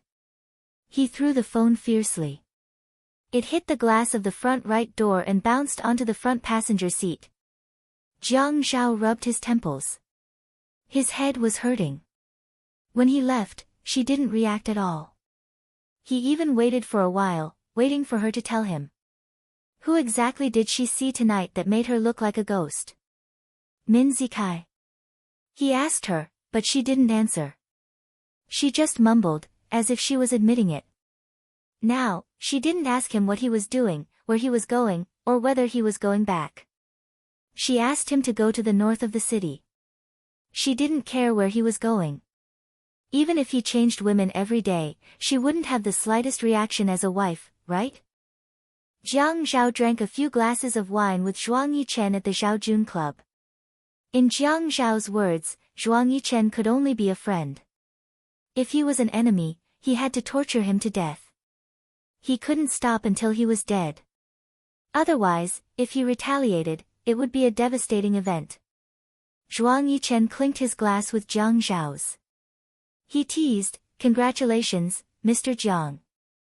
Why aren't you accompanying Mrs. Jiang at this hour? How lonely must Mrs. Jiang be?" Jiang Zhao retorted, "Mrs. Jiang is helping Qiu Xiaoya find a man in a pile of photos.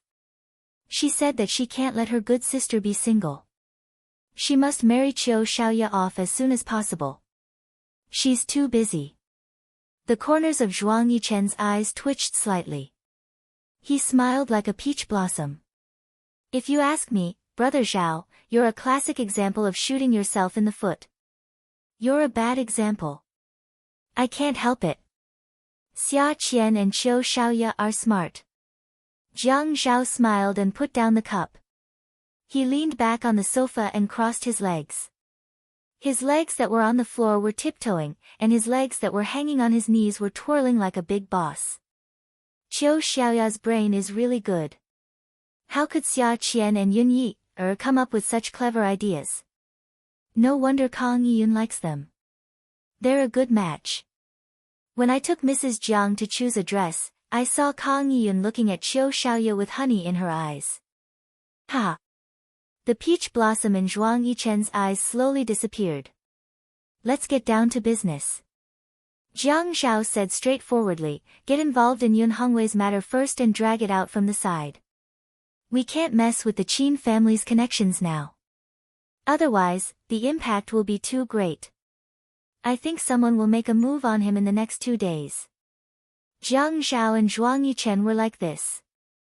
1 second, they were talking and laughing, and the next second, the situation suddenly changed. They had long been used to such tacit changes. Benefits? Zhuang Yichen simply said 2 names. He raised his eyebrows at the end of his words. Jiang Zhao bent over and used his fingers to stroke the dice in front of him, as if he was seriously playing a game of Go that was densely packed with chess pieces. His handsome brows revealed an unhurried boldness of having no regrets. Zhuang Yifeng's Shoreline Phase 3 plates are being sold at such a low price. What do you think? Zhuang Yichen's eyes narrowed slightly. I know there's something fishy going on, but I don't think Zhuang Yifeng would sell it at such a low price. His uncle, Old Jiang, is the president of the bank. I also don't think he's in a hurry to sell it because of the tofu dregs project. Jiang Zhao was still playing with the dice. He said calmly, I'll throw you a line that can beat Zhuang Yifeng to a pulp. You can be more ruthless and let him spend his next life in prison or give him the death penalty. You can also drag your father into it. I'll help you smooth it out from the side. How about it? Zhuang Yichen's sitting posture was leaning forward with his elbows on his legs. He looked up at Jiang Zhao with a smile and said straightforwardly, deal. Jiang Zhao pushed Zhuang Yichen's shoulder and pushed him to the side. He laughed loudly. Don't look at me like that. No matter how handsome you are, I won't fall in love with you. Beauty Novel, Xinwu 799. Chapter 496. Zhuang Yichen sat up straight and laughed. He straightened his black shirt and did not look at Jiang Zhao. He picked up the bottle and poured wine into the 2 crystal glasses in front of him. His movements were a little slow, and so were his words. Brother Zhao, you used to tell me not to rush for quick success and instant benefits, but this time, you left in too much of a hurry. It doesn't matter if you're in a hurry. The key is to be steady. Aren't you afraid that I'll go astray? I believe in you. You believe in me so much for a woman. Jiang Zhao avoided the question and answered lightly, I've always believed in your ability. Otherwise, I wouldn't have taken a fancy to you. Zhuang Yichen snorted. He pinched the shirt over his heart and moved back. He glared at Jiang Zhao. Don't mess around. It's useless even if you take a fancy to me. Ha! After Jiang Zhao left Peerless Beauty, he went to a hotel and checked into a room. He looked at his phone from time to time. It was very quiet. He used to think that the woman was very cute when she was clever because he could see through her thoughts at a glance. She was like a little fox that could perform in the palm of his hand. In any case, he watched whatever she acted. It was really a pleasure. He was immersed in her performance for a period of time and wanted to watch it every day. But recently, he realized that he could not see through her. He did not know why, but he could not understand what she was thinking. He did not even know what he was thinking. A fox was a fox, not a rabbit. He had never heard of a fox having feelings. Foxes were carnivores and had sharp teeth. Forget it. He did not want to think about that. What else could he do? He would just continue like this. He really hoped that one day, he would not want to do anything for her anymore. That would be good. This kind of fickle woman was really not to be touched. The next morning, Jiang Zhao asked Lu Qing to arrange for Yun Hongwei to meet with Yi Er. Lu Qing came back from the prison and stood in front of Jiang Zhao's big desk with a serious expression. Boss, I suggest that we don't let Yi Er visit her father. Jiang Zhao knew that Lu Cheng wanted to report the situation to him, so he didn't raise his head. At this time, he was still holding the pen.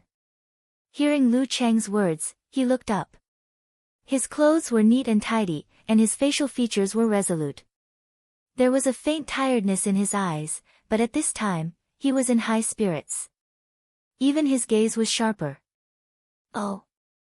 Last night, they interrogated Yun Hongwei. He was forced to confess, and there were many injuries on his body. Most importantly, his injuries were more serious, unlike the previous times when he only had minor injuries. His clothes could cover them, and Yun Hongwei also covered them up well. This time, he couldn't cover them up. I'm afraid that Yi Er won't be able to take it. I'm guessing that they can't wait any longer. Jiang Zhao frowned and his eyes darkened. He threw the pen in his hand onto the table and stood up from the chair with a whoosh. F***ck, he rubbed the area around his mouth and chin with one hand and supported his waist with the other. He walked out. He was very tall, and in a short while, he walked back and forth in the room. Jiang Zhao was like this, frowning deeply as he paced back and forth in the office. His pace was fast and slow, making Lu Cheng dizzy. Lu Cheng, let them know.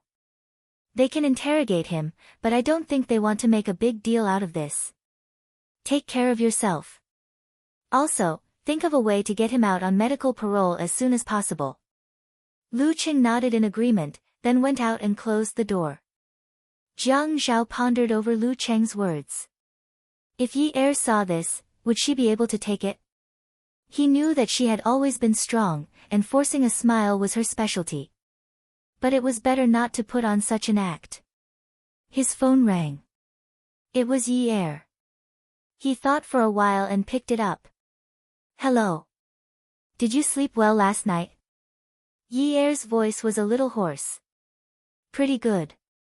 How about you? Yi Er choked and said calmly, not bad. Both of them were silent for a while, then Yi Er said again, I want to see my father. Is that okay?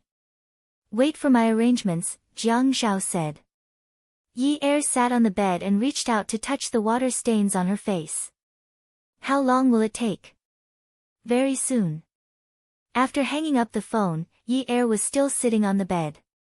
She had been sitting on the bed like this the whole night, thinking about how they were together, who was on top, how he teased her, how he kissed her, and how he was together with Yang Yan. She felt like she was going crazy. She wanted to rush to the apartment in the north of the city and drag her man out, but when she thought about what he said in the car before they got married, she ran downstairs several times and then went upstairs. He slept well, but she didn't sleep the whole night. Her phone rang. It was an unknown number. She pressed it once, but it rang again and again. Yi Er was impressed by the other party's perseverance and picked it up. Hello. Yun Yi, what do you think of the conditions I mentioned yesterday?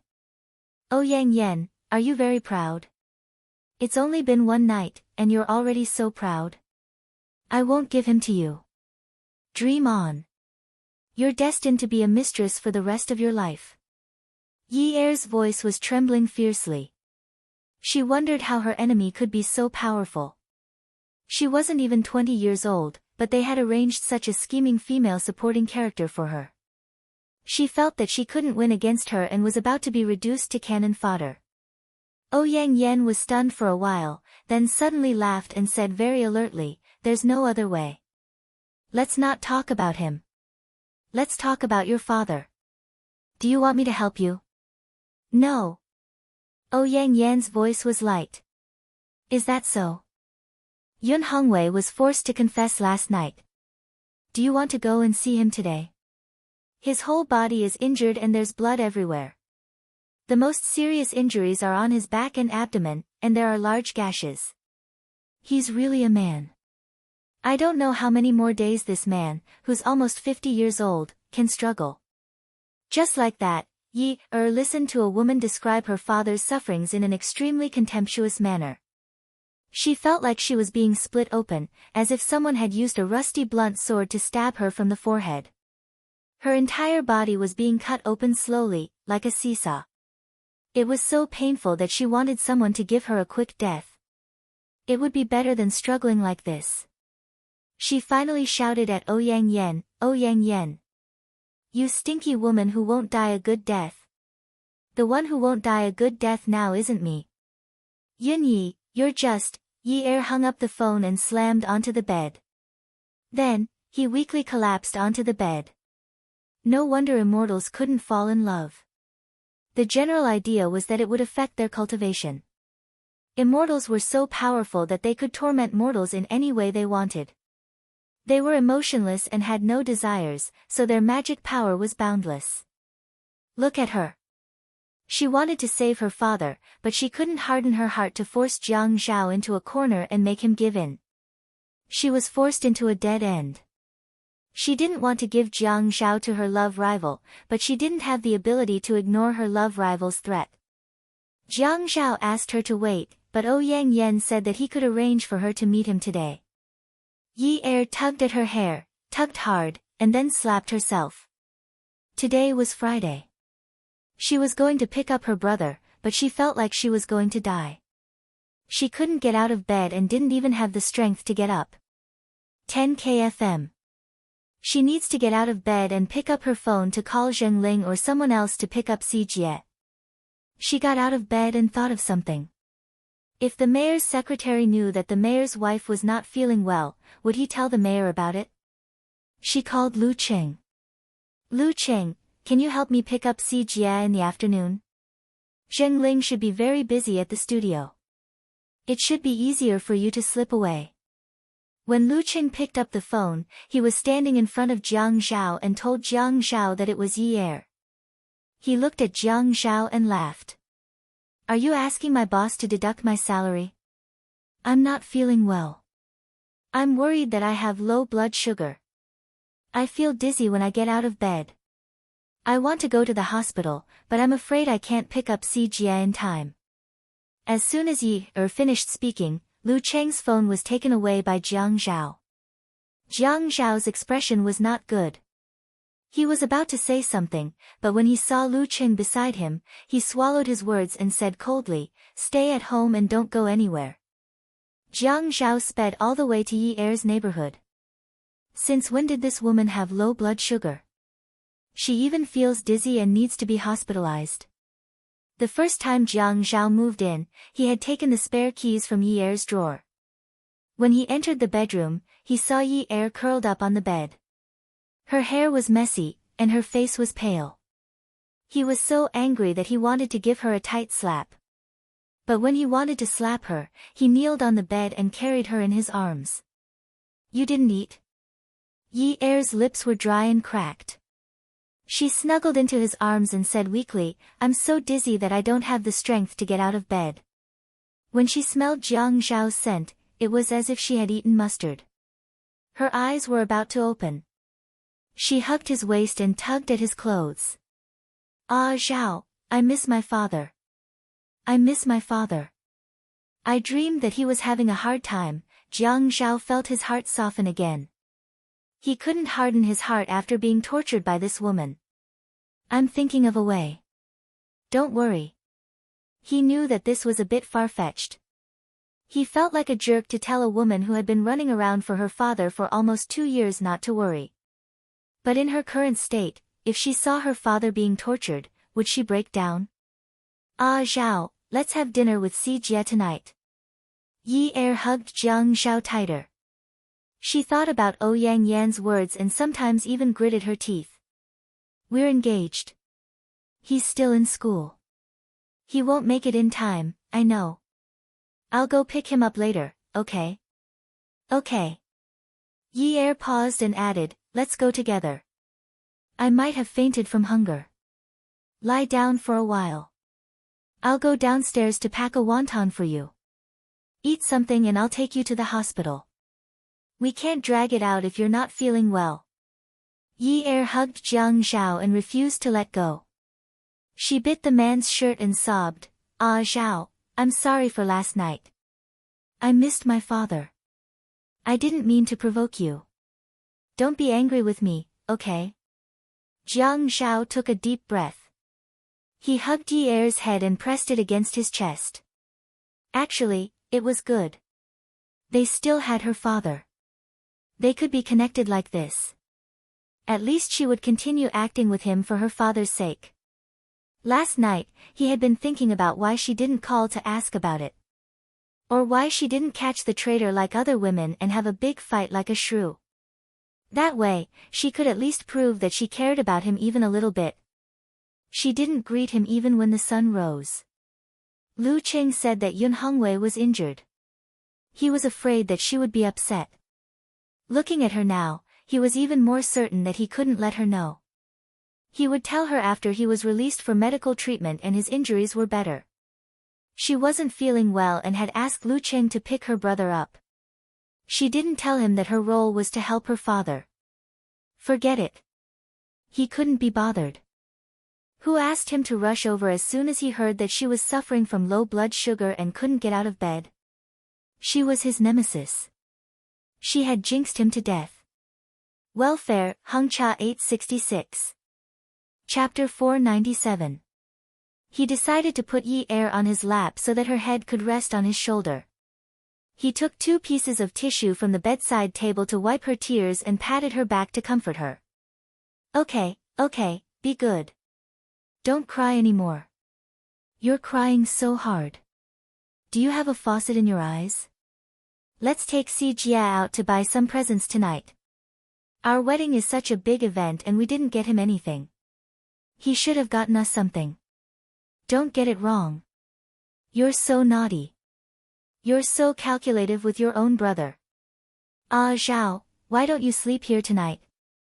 You're my husband now and my brother is home. You can sleep here too. Jiang Zhao kissed Yi Er on the cheek and said, of course. When they picked up Si Jia, Yi Er tried to drag him into the car, but Si Jia refused. He looked at Jiang Zhao with hostility in his eyes. Jiang Zhao was very patient, but just as he was about to introduce himself, Si Jia greeted him, hello, uncle. Jiang Zhao was stunned, but Yi Er burst out laughing. Ha! Si Jia rolled his eyes at Yi Er. What are you laughing at? Look at you. All you know how to do is laugh like a fool. Yi Er patted Si Jia's head. I'm laughing at how cute you are. Si Jia slapped Yi Er's hand away. How many times have I told you that you can't touch a man's head or a woman's waist? If you touch my head again, I won't let you off. Also, I'm a man. You're so shallow to use words like cute to describe a man. What? What? You're saying I'm shallow? Yi Er looked at Jiang Zhao and then at Si Jia. He was furious. Jiang Zhao had just called him shallow, and now Si Jia was calling him shallow. You don't understand. I'm saying you're shallow. It's scary how uncultured you are. Si Jia glanced at Yi Er, opened the car door, and got in. After they got into the car, Si Jia ignored Jiang Zhao and talked to Yi Er like an adult. Last time, when you told me about transferring schools, it had something to do with this uncle, right? Yun Yi, I don't agree with you hooking up with a rich man. Yun Si Jia, this is my husband.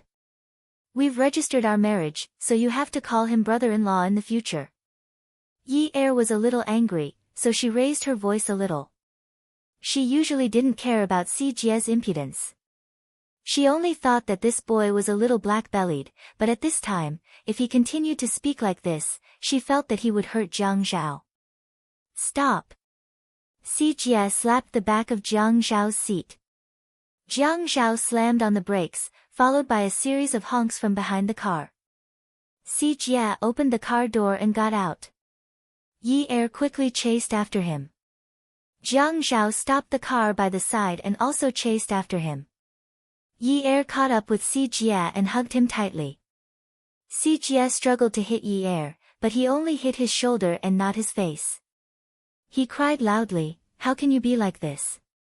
Yun Yi, you don't treat me as your brother at all. Marriage is such a big thing, and you're only telling me now. Haven't you heard of the parents' orders and the matchmaker's words? I'm a man of the Yun family, but you're already married. You're only telling me now that you want to run away with another man. You want to abandon your brother, Yunyi. You're not a thing. Sijia, I'm not abandoning you. We'll still be together in the future. Your brother-in-law bought the house that we live in together. In the future, our family will still live together. We'll move there very soon. Sijia, you're my brother. I can never abandon you. If you say that I want to abandon you again, I'll feel terrible. I'll feel heartache. Jiang Zhao watched as Yi Er hugged her brother and comforted him with reddened eyes. He stopped where he was and then turned to leave. He returned to the car. He knew that he couldn't do anything to this woman. She had a heart. She would feel terrible and her heart would ache, but that was only for her family. Si Jia was almost 10 years old. He was a handsome little boy. His school uniform for this season was a checkered shirt. He looked 100% like a little gentleman in it. However, at this moment, he was clinging on to Yi Er like a little rascal, asking for a hug. Yi Er carried Si Jia back into Jiang Zhao's car. Si Jia had always thought of himself as an adult. Jiang Zhao saw through him and left Yi Er to talk about men's topics with Si Jia. Later, before they even reached the restaurant, the two men, one big and one small, had already started to attack Yi Er together. Yes, she's timid. She's been like this since she was young. She's even afraid of snakes. She's actually afraid of those non-poisonous snakes that have their fangs pulled out. She's such a good-for-nothing. Once, I put my pet snake under her blanket. She was so scared that she laid out a cushion on the floor and slept for a month. She even sprinkled yellow wine and lime around the cushion. Jiang Zhao listened with great interest. From time to time, he would laugh out loud. Jiang Zhao hoped that he could bring Si Jia back to the Qin family for a meal tomorrow. Before the Jiang family left, everyone could meet up. Si Jia agreed because he thought that Jiang Zhao was very smart. After the meal, they went to the gaming center. Jiang Zhao actually knew how to play all kinds of video games. He was 10,000 times smarter than Yi Er. Although he acknowledged Jiang Zhao as his brother-in-law, it did not mean that he was willing to share his bed with Jiang Zhao. After taking a shower, Si Jia hung on to Yi Er domineeringly and refused to get down. He even said to Jiang Zhao generously, "Brother-in-law, don't leave today. I'll let you sleep in my room." Jiang Zhao looked at Yi Er bitterly. Yi Er thought to herself that children were very pure. How could they understand adult matters? Hence, she could only tell Jiang Zhao with her eyes, "Sorry." In the middle of the night, Jiang Zhao snuck into Yi Er's room again. He wanted to wake her up and move her to that room. However, before he could kiss her twice, the bedside lamp was turned on. Si Jia rubbed his eyes. Then, he narrowed his eyes and looked at Jiang Zhao. He said vaguely, "Brother-in-law, are you sleepwalking?" Jiang Zhao was completely speechless. Did he have to be so unlucky today? This brother-in-law of his had been playing dirty with him from the beginning to the end, right? If he was already like this now, what would happen when they moved in together in the future? If he slept with his own wife like a thief, would there still be any justice left? When Yi Er woke up, she found that Jiang Zhao had already fallen asleep on her pillow and was confronting Si Jia. Although they didn't speak, Jiang Zhao refused to get out of bed. The bed wasn't very big. It was 1.5 meters. She and Jiang Zhao were both tall. At this time, the space on the bed seemed abnormally cramped. Jiang Zhao didn't get out of bed. He confidently said to Si Jia, "Your quilt is too short. My feet are hanging out." Si Jia pulled off the quilt covering himself and Yi Er and gave it to Jiang Zhao. "You take this to cover yourself. Sister and I will cover that bed." Yi Er looked at Jiang Zhao's dissatisfied expression. She sat up, wrapped the quilt in her arms, and got out of bed. "Yun Si Jia, I'll go get your quilt now. Your brother-in-law and I will sleep in that room." Jiang Zhao hurriedly got out of bed and smiled at Si Jia. "Si Jia, good night." Si Jia punched the bed. You're not allowed. Yi Er also said domineeringly, Yun Si Jia, did dad and mom sleep in the same room in the past? Si Jia didn't say a word. Because they are husband and wife. They are married, so they have to sleep in the same room. Now that your brother-in-law and I are husband and wife, we have to sleep in the same room. But I'm your younger brother. You used to sleep with me. After Si Jia finished speaking, he glared fiercely at Jiang Zhao. Jiang Zhao was wronged. Your sister was giving you a political lesson. It had nothing to do with your brother-in-law. But he didn't say anything. In any case, he wouldn't be the bad guy. He didn't want his brother-in-law to call him uncle in front of outsiders. Last time, before I got married, I already told you that you have to be independent when you grow up. You can't always be so wishy-washy. Who's being wishy-washy? You.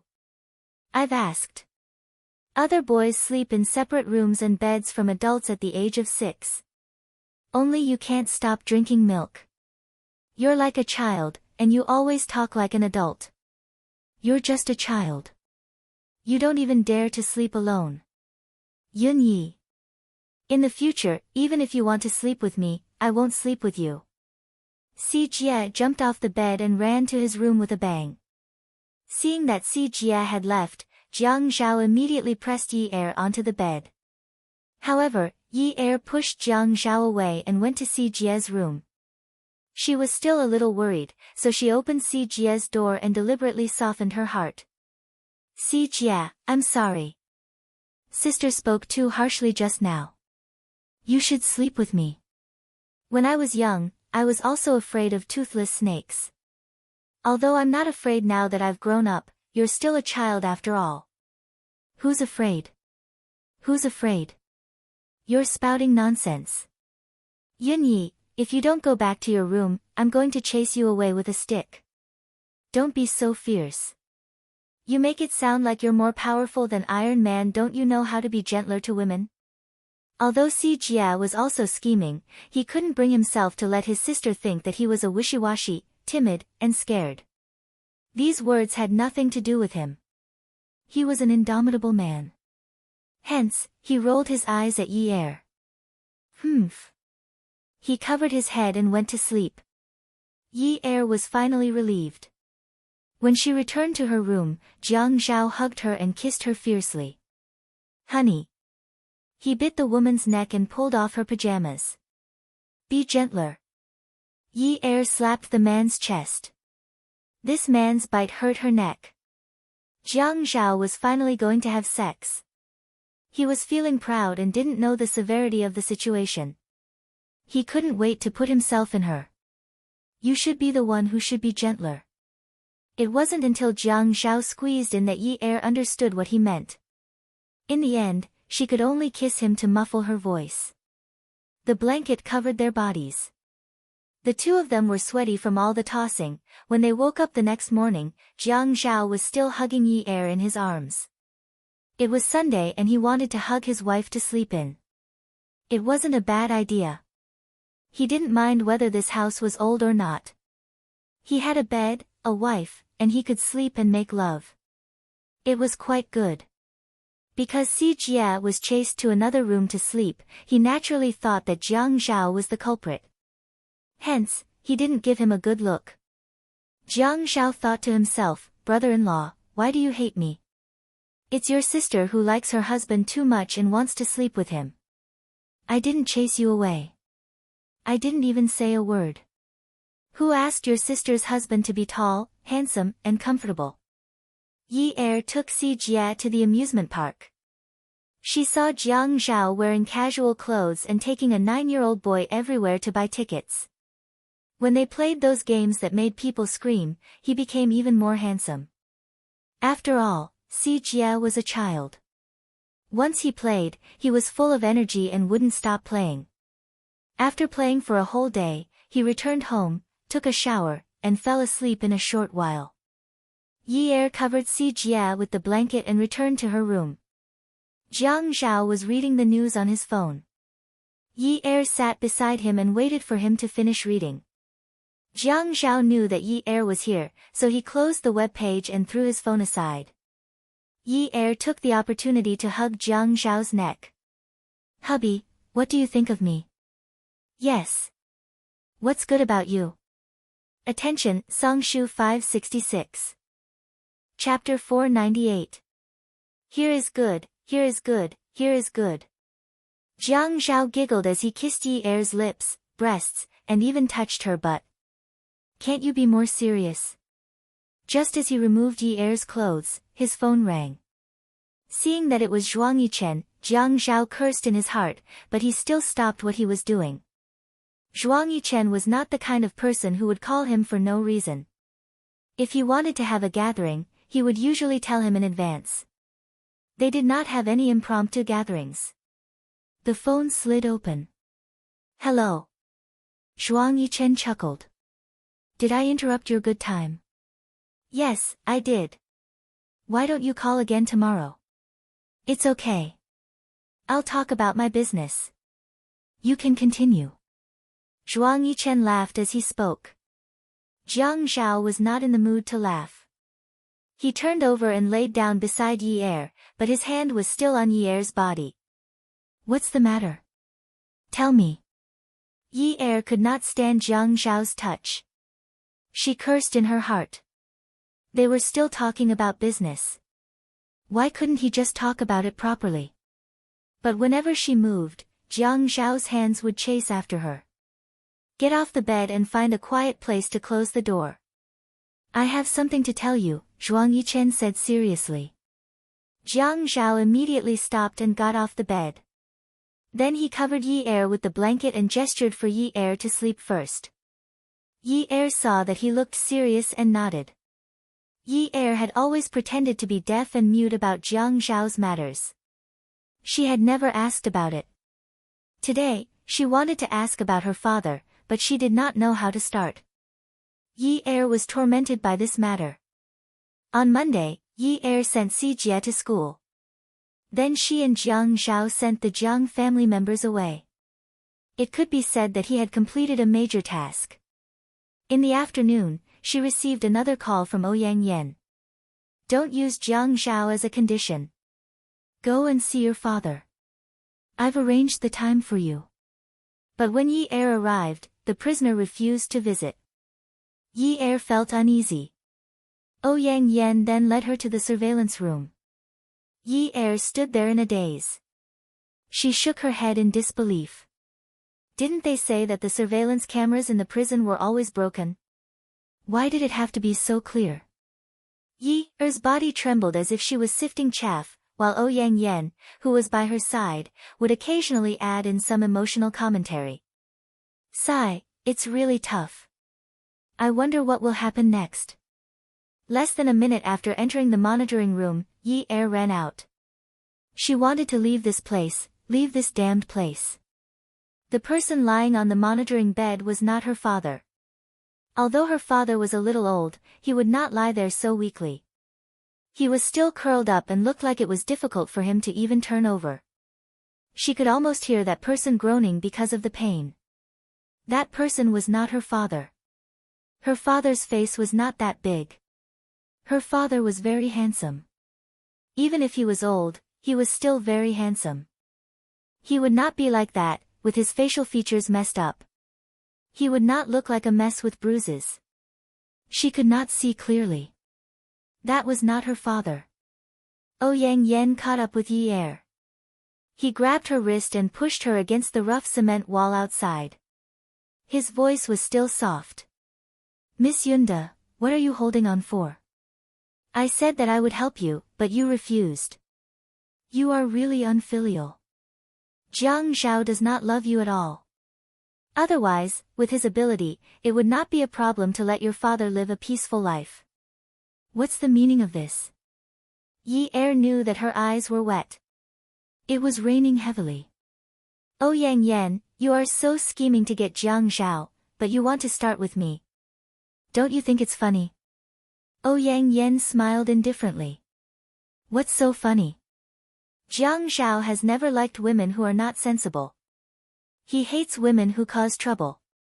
I will never say anything bad about you in front of him, and I will also not say that you have scolded me. I will often tell him that you are still young and it's okay to be immature occasionally. You will be fine after a few years. Yi Er did not know how the ancient people got along with 3 wives and 4 concubines under the same roof. In any case, she could not take it anymore. She thought that there was no problem at all. She was very strong, but she could not take it anymore. You are really shameless. Ouyang Yen smiled faintly. Compared to you, I am still considered shameless. In front of Jiang Zhao, the more I say good things about you, the more he thinks that I am sensible and magnanimous, and the more he thinks that I am wronged. But you are young and fresh to him. If he wants to play, I will let him play until he is satisfied. When he is tired of playing, he will naturally come back to me. These successful men nowadays, which one of them will be faithful to one woman until the end? In any case, his heart is with me. Yi Er pushed away this woman who she hated so much. Then she took out a tissue from her bag and slowly wiped the tears off her face. As she wiped, she looked at Ouyang Yen provocatively and slowly revealed a smile on her face. She crumpled the tissue in her hand into a ball and threw it at Ouyang Yen's feet. It was 3:00 in the afternoon, and the sun was orange. After crying, Yi Er's eyes were shining with rainbows. I will talk to my husband tonight and ask him to think of a solution. Ouyang Yen decided to take a gamble and said calmly, sure, you can ask him and see what he'll say. He'll definitely tell you to wait and tell you that he'll be quick. You don't know, right? He has always been using you. He can use your father to defeat his opponent. When the time comes, he won't care what your father will become or whether he will become a sacrifice. Yi Er knew. She had always known that they were using each other. It was just that she was unlucky to have fallen for him first. She straightened her back and smiled brightly at Ouyang Yen. Thank you for your reminder. In that case, I still have some value to him. Ouyang Yen did not know that Yi Er was so stubborn. She was so angry that she wanted to stomp a hole through the ground. After leaving the prison, Yi Er went directly to Jiang Zhao's office. It was her first time here, so Yi Er was looking forward to it. For the purpose of this trip, she was also very hesitant. The moment Jiang Zhao saw her, he locked the door and asked, "Why are you here?" Yi Er felt that she could not fall in love with him anymore. She needed to calm down. She needed to calm down 1,000 times. She needed to get rid of the feelings she had when she was with him in the past. She needed to tell herself what she wanted. She threw her bag on the sofa and lifted the hem of her dress. She put one hand around the man's neck and used the momentum to jump. The man took the opportunity to hug her and she wrapped her arms around the man's waist in the most erotic way. Ah Zhao. Yi Er called out softly. Jiang Zhao was fascinated by her story, so he lowered his head and kissed her collarbone. I just came over from the prison. Yi Er said this with a smile. Although her eyes were a little moist, they were still curved, as if she was seducing the man. This kind of soft and delicate tone did not seem to be suitable to talk about this matter. Jiang Zhao's body stiffened. Yi Er let the man hug her butt and pulled his tie. She said softly, look at you. You like to sleep with me so much. You have to do something for me. My father was beaten so badly. It's so boring for you to brush me off like this. That day, you told me that if you want to get something, you have to give something. Look at me, I also let you do whatever you want. I'm constantly trying to please you. Even if I don't do anything, I've worked hard. I'm not asking to get my father out. Even if I can't reduce his sentence, I'm fine with less torture. Isn't that right? Jiang Zhao could not stand Yi Er's tone. Yunyi, I'm wrong about this matter. I didn't tell you because I was afraid you'd feel uncomfortable. Originally, I asked someone to do it. Yi Er reached out to cover Jiang Zhao's mouth. She jumped down from his body and calmly adjusted the hem of her dress. He had bought this dress for her. He had wanted to wear it for his father to see that his daughter had become a little fairy again. She had married a powerful man and there was hope for his matter. Moreover, his daughter liked it. Just like that, wasn't it something worth congratulating? However, a person could not have everything. If she could only choose one, Jiang Zhao, she really could not afford to have him. Initially, I wanted to wait for you to help me. But Ouyang Yan said she was willing to get involved in this case and not implicate you. I think she was afraid that I would harm you. I went to visit her in prison, but her father did not want to see me. Jiang Zhao, I am here to tell you that I can't stand this kind of torture. If you can help me, you should give me a clear explanation. If you can't help me, you don't have to patronize me. I will not make things difficult for you. Let's get a divorce and go our separate ways. I will also not stop you from going out with your mistress. The air in Jiang Zhao's chest felt like it was boiling. Large bubbles were tumbling. The air pressure was so great that it almost flipped the lid of his chest open. Divorce? You think you can get married just because you want to? You think you can get a divorce just because you want to? Do you think this is the market? Yi Er laughed. I forgot that Mayor Jiang cares about his reputation. Ha! Jiang Zhao only wanted to kill this woman if it was not against the law. Okay. Good that you know. Then tell me. How do you want to settle my father's case? I will get someone to apply for medical parole. What do you think? Thank you, Mayor Jiang. Yi Er smiled brightly as she looked at Jiang Zhao. Like an ancient palace lady, she bowed to Jiang Zhao and then stood up. She walked slowly to Jiang Zhao's desk and touched the smooth surface of the desk with her fingers. She slowly walked around the desk. It was not a high-grade wood, but it was not low-grade either. The office of the government should be careful not to be too eye-catching. Yi Er's voice was soft, but her tone was sharp. Since you are willing to help me, then tell your mistress not to look for me in the future. Both of you can do whatever you want. There's no need for her to treat my matters as your matters.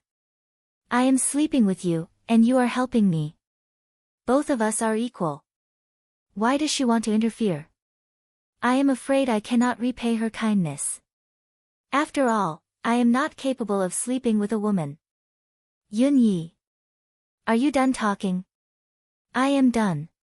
Since you have listened to me, I will leave first. Yi Er walked out of the building and kept smiling until she got into a taxi. Bam! She closed the door of the taxi and clenched her fists. Her tears kept rolling down her cheeks. Good job, Yun Yi. Go back to being the cold-blooded person you used to be.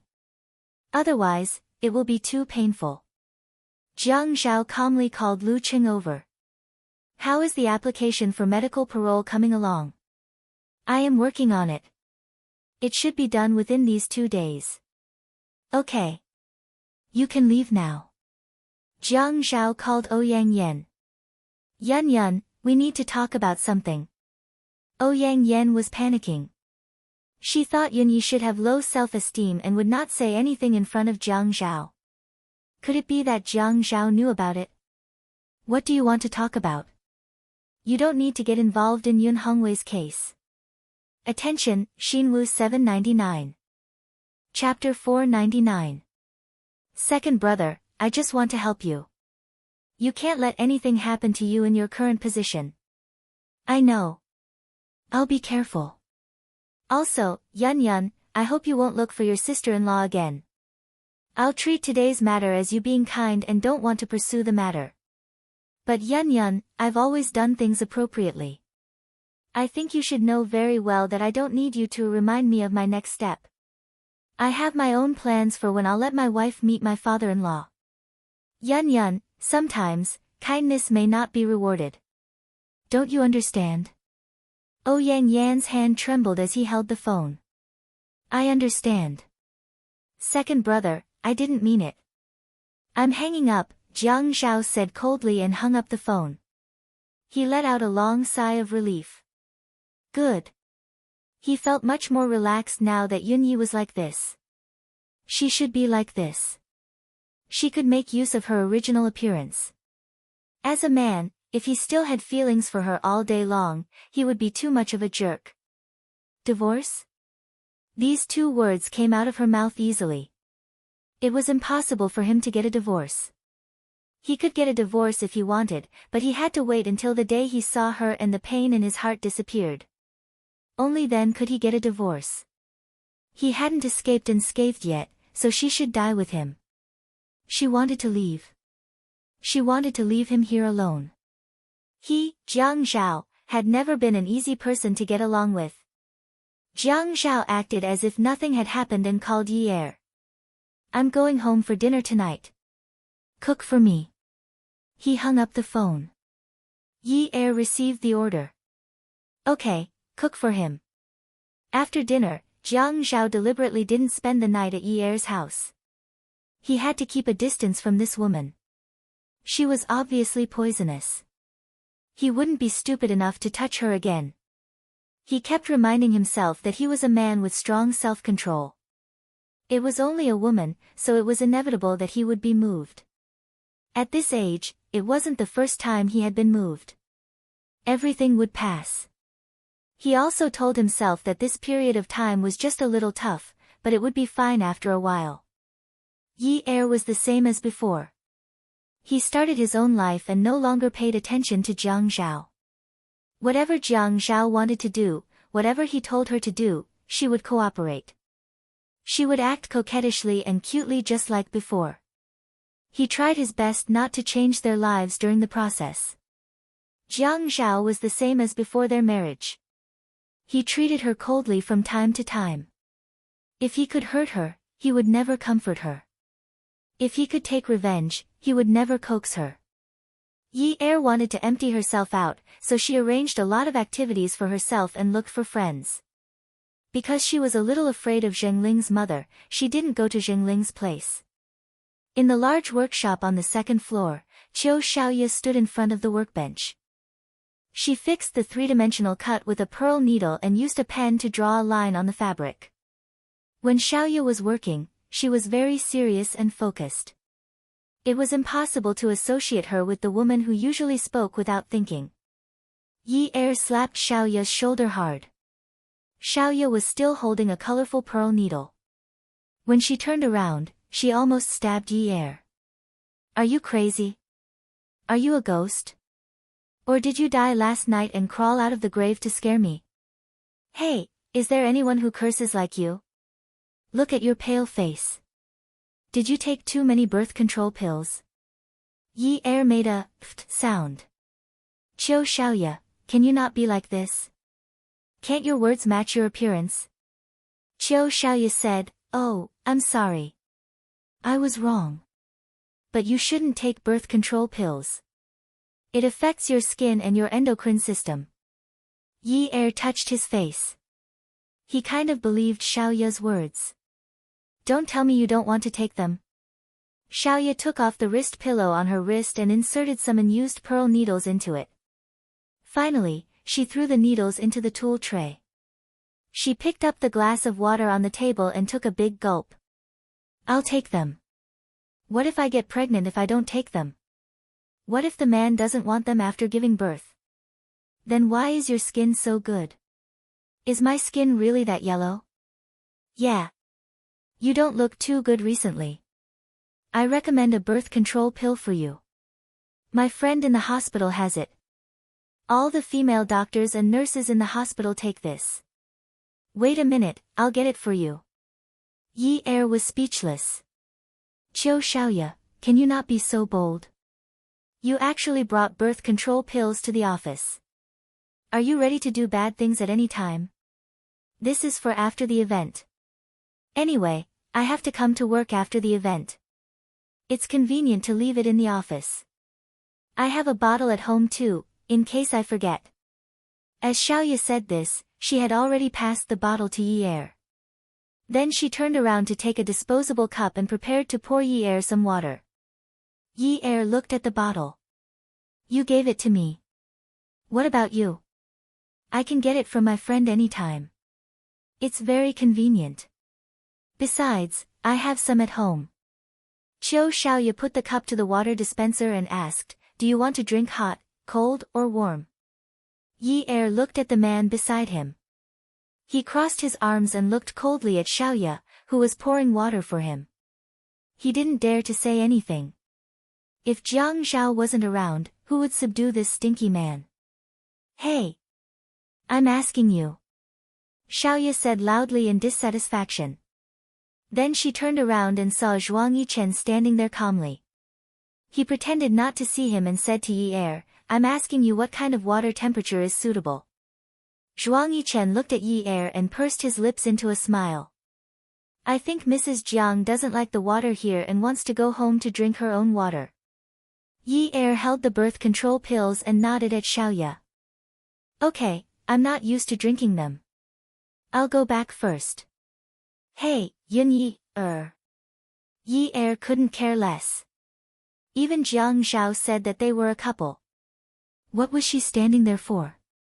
The man's shiny leather shoes walked back and forth on the wooden floor. The sound of footsteps slowly traveled into Xiaoya's ears. Zhuang Yichen was just looking around casually. Then he stood in front of Xiaoya. She poured a glass of warm water for him. "President Zhuang, are you here to make clothes?" Zhuang Yichen didn't take the water. "Yes." Xiaoya rolled her eyes at him and placed the glass on the office table. "Your measurements are here. What style do you need? I'll send it to you when it's done. I've lost weight recently. I'll take the measurements again." Xiaoya scolded in her heart, "You're asking for it."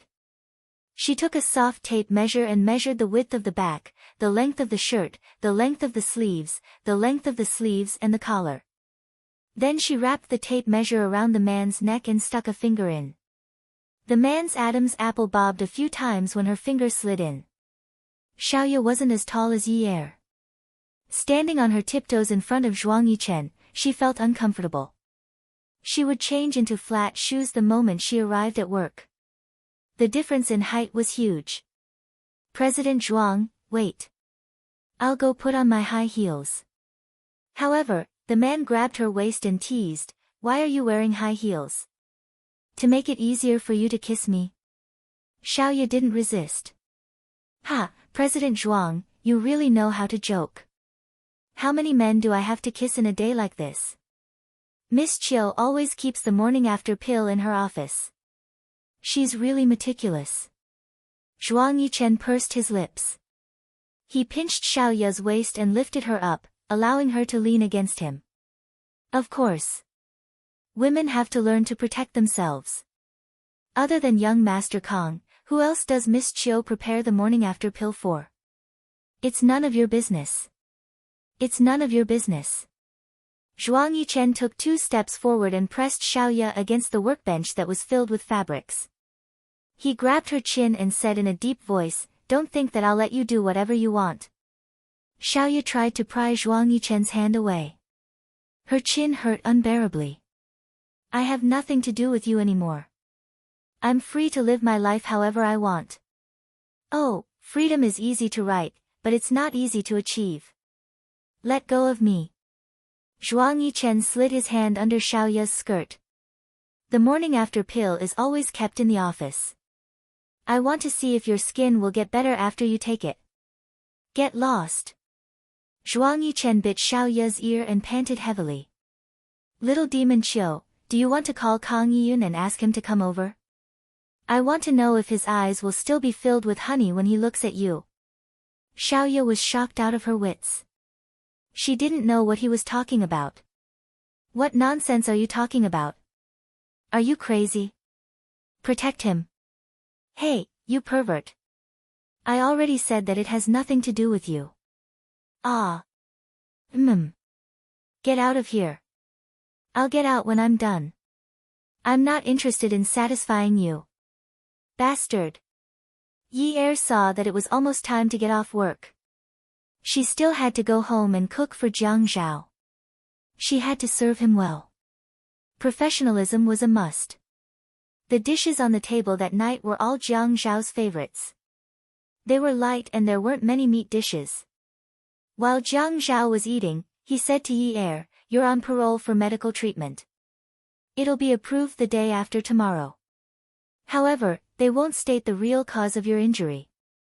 The application documents state that you fell down the stairs while you were working. Yi Er's hand that was holding her chopsticks trembled. It's good that you're out now. We'll talk about the rest later. She looked at Jiang Zhao, who was eating with his head lowered. She smiled and said sweetly, "Thank you, hubby." "You're welcome. Like you said, we don't owe you anything." Yi Er nodded. The next night, they went back to the Qin family for dinner. Wu brought his girlfriend over for dinner. The girl's name was An. An had been sitting beside Wu the whole time. She looked very quiet and matched well with Wu. She would blush if they talked too much. "Wu, I brought my girlfriend over today. Grandpa Qin has to give your daughter a big red packet." Qin Rongfang asked Uncle Wu to prepare it as he spoke. Wu appeared very generous. He patted the girl's hand. "Hurry up and thank Grandpa Qin." The girl blushed slightly and nodded. "Thank you, Grandpa Qin." Qin Fian said, "Grandpa is really biased. I've never heard of him giving me a big red packet or anything like that." "Your red packet? After the artificial insemination is successful, I'll give a very, very big red packet to the girl who gets pregnant for you." And then couldn't take such a huge blow and her face turned red. Qin Fian looked at An. "Don't be like this. I'm gay. Everyone in Haicheng knows that. Did you just come to Haicheng?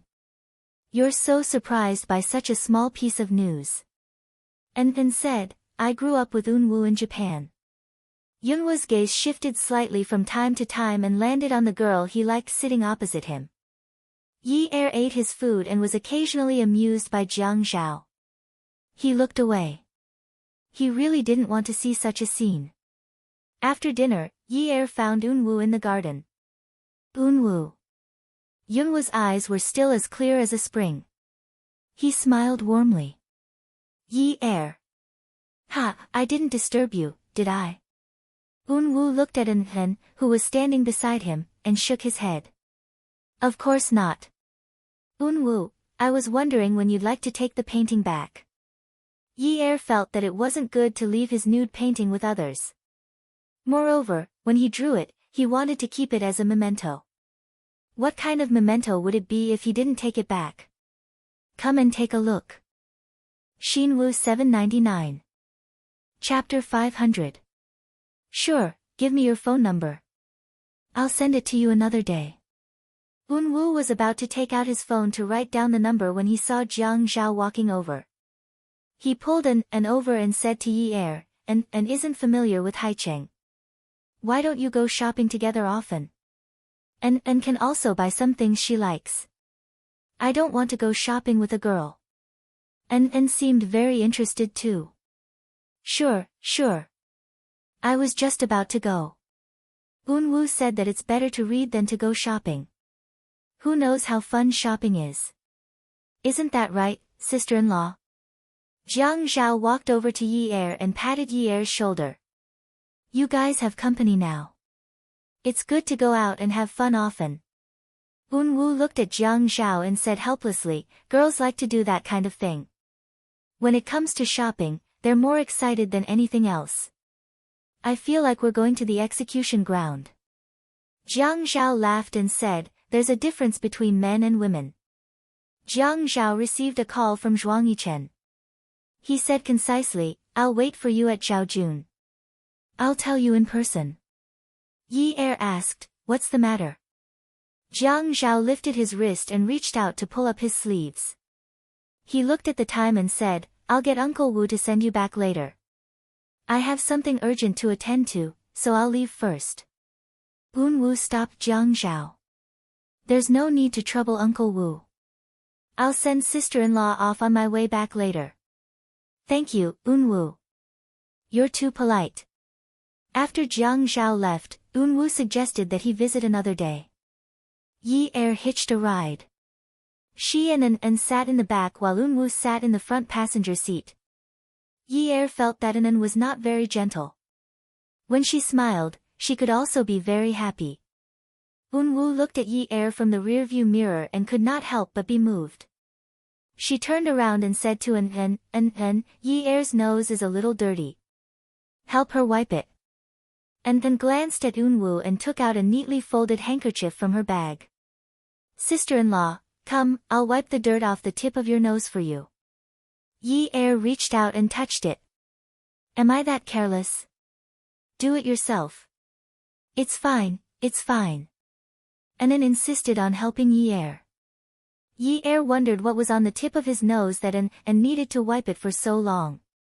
The handkerchief smelled really good. He couldn't help but want to smell it a few more times. He shook his head and felt a little dizzy. She was getting dizzier and dizzier.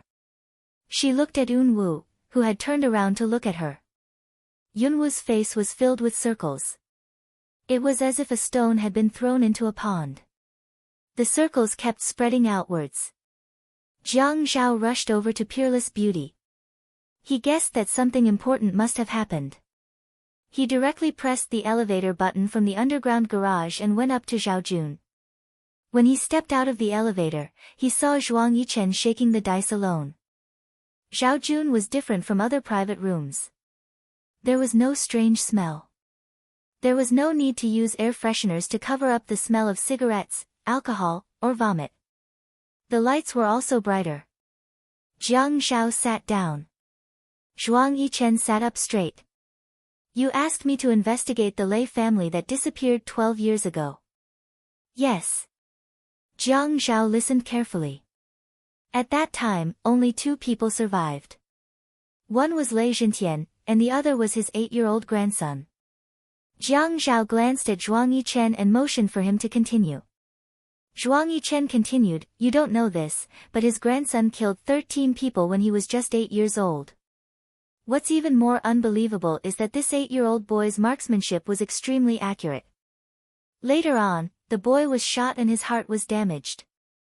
Lei Zhentian didn't hesitate to spend a large sum of money to replace his heart. Since then, there hasn't been any news about the Lei family. That's all I can find out. Jiang Zhao was shocked. You're saying that the 8-year-old boy killed 13 people with a gun? Yes. Jiang Zhao thought about Eunwoo. He thought about his pair of eyes and the way he usually spoke. His skin was so soft and tender. Even after he was praised by Yi Er, he specially checked his hands. There were no calluses at all. A boy who was as pure as a puddle of water killed 13 people when he was just 8 years old. He couldn't believe it. Is there a mistake? Zhuang Yichen shook his head. After investigating for so long, I didn't want to make a mistake. But after that, just like you said, they disappeared into thin air. But at that time, the Lei family was jointly exterminated by 2 Japanese families. These 2 families had been declining since 8 years ago, and they didn't have any enemies to take revenge on. I just feel that it's a little strange. The important direct shareholders of these 2 families were all ruined. Basically, they were secretly hiding large amounts of heroin. Moreover, they were all forced to investigate in China. You have to know that there is a death penalty in China. If this has something to do with the Lei family, then I can only say that the Lei family is too tolerant. Jiang Zhao's brows were furrowed the whole time. He looked at Zhuang Yichen and said seriously, Yichen, what do you think a person who seems to have no desires and is pure of heart and few desires means? Zhuang Yichen thought for a while. First, he really is pure of heart and few desires. Nothing can arouse his interest. Second, he is too shrewd and knows how to hide too well. Moreover, he hides so well that no one can see that he has desires. Jiang Zhao only felt abnormally vexed. A flash of inspiration flashed through his mind as he recalled that day at the birthday banquet, when Grace had eagerly extended her hand to Yi Er. His right eye twitched violently. He stood up and took out his phone to call the Qin residence. Uncle Wu, where's Yi Er? Young Master Eunwoo said that he would send young Mistress Sun back. He left a long time ago. Jiang Zhao called Yi Er's cell phone again, but no one answered. After hanging up, he said to Zhuang Yichen, I'm leaving first. He quickly went to press the elevator button. Yi Er's breathing was shallow. The car was still moving slowly on the road. And was already sitting in the front passenger seat, while Unwoo sat in the back.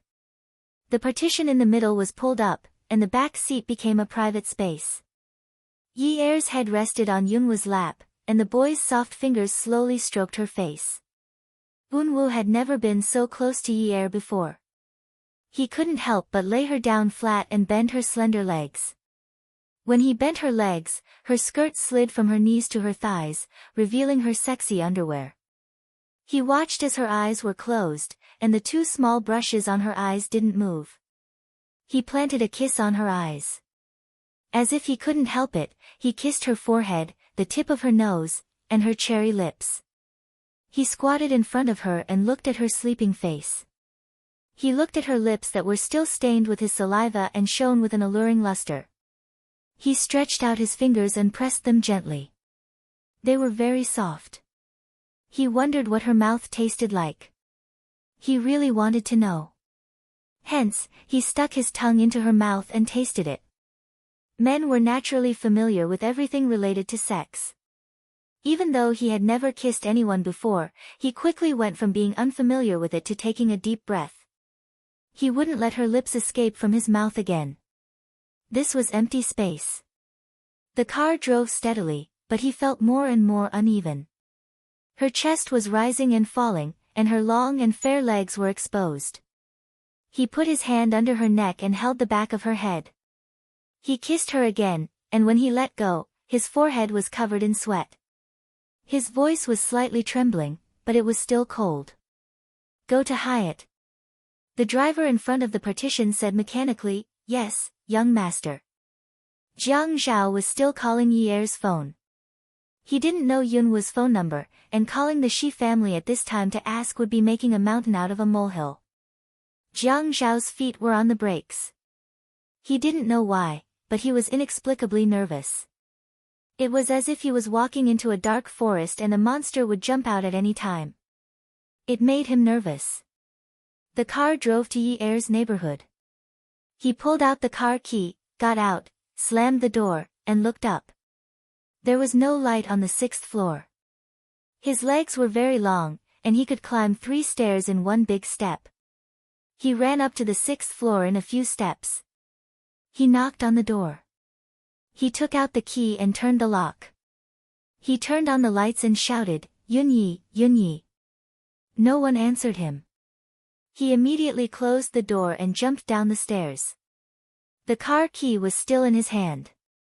He pressed the sensor, and the lights flashed twice.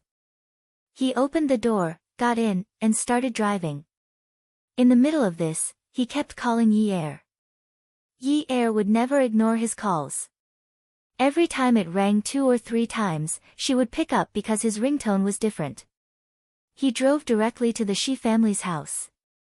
He got out of the car calmly and said that he was passing by the Shi family's house on the way to the office building.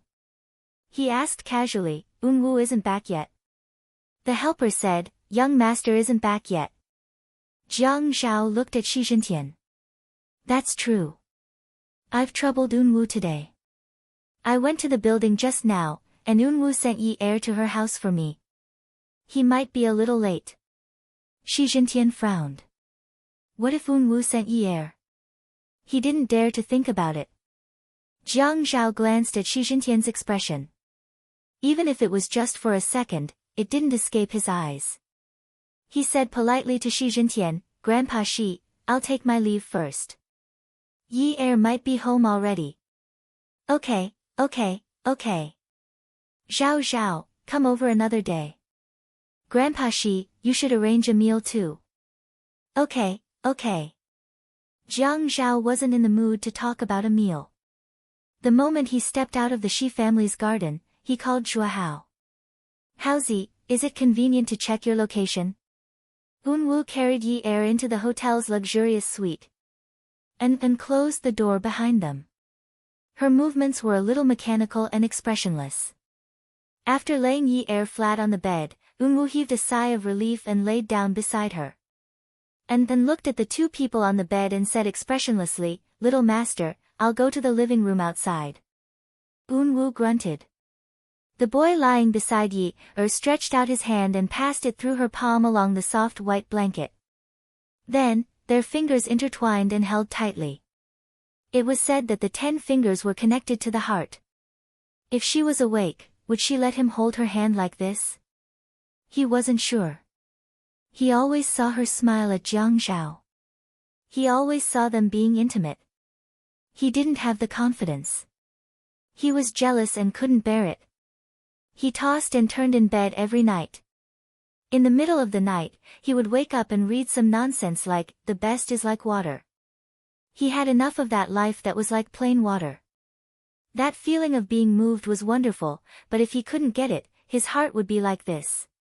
It hurt so much. He wanted to hide her, but how? He told Grandpa that he wanted to go overseas, but Grandpa saw through his thoughts. He could leave, but he wasn't allowed to stay in High City. In his eyes, she and Jiang Zhao looked so incompatible. How old was Jiang Zhao? He was already 30, right? She was only 19. Alright, even if Jiang Zhao was 29, he was still 10 years older than her. They weren't compatible. She and Shi Unwoo were compatible. She was 19, and he was 20. They were the most compatible. Why didn't she tell him about her predicament earlier? Why didn't he tell her earlier? Why didn't he let her know that he actually had a strong background and that he could help her? She didn't have to betray herself and marry an old man.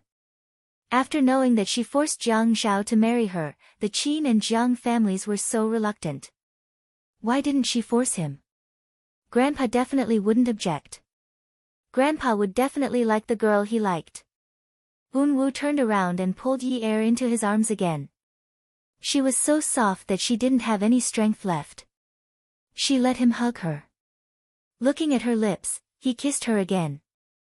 Awesome novel, Shinwoo 799. Chapter 501.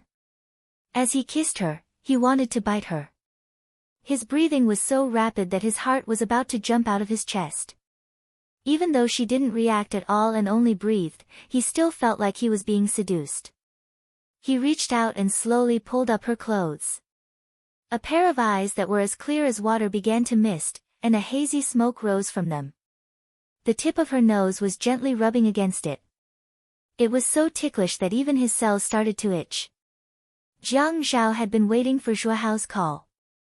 Taking advantage of this time, he called Zhuang Yichen. As soon as the call connected, he started cursing, King psychopath. Why can't you talk about that over the phone? Why must I go to your place? When did King become such a troublemaker? Zhuang Yichen was stunned by his scolding. Jiang Zhao wasn't a good person, but he wouldn't act vulgar in public. He had never scolded him like that before. Even if he scolded others, he didn't use a real scolding tone. At most, his tone was cursing in a low voice. Thinking back to when he left Zhaojun, he called to ask about Yun Ye's whereabouts.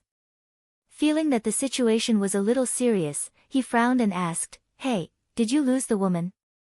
Zhuang Yichen, it's good that you're fine. If something happens, I'll King kill you. Zhuang Yichen knew that Jiang Zhao wasn't calm at this time, so he didn't argue with him. He stood up with the phone in his hand.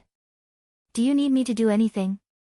At this moment, Jiang Zhao's phone rang. He gritted his teeth and said, I'm hanging up. Zhuang Yichen, just you wait. Zhuao called. Jiang Zhao picked it up. How is it? Brother, the car's location isn't easy to check. This kind of car isn't afraid of being stolen. The owner seems to be against location tracking. This kind of system has been modified, but the number you gave me wasn't turned off. Her SIM card's location is at Grand Hyatt Hotel. Jiang Zhao's hands clenched the steering wheel. The two of them didn't go anywhere. They went to the hotel and didn't pick up the phone either.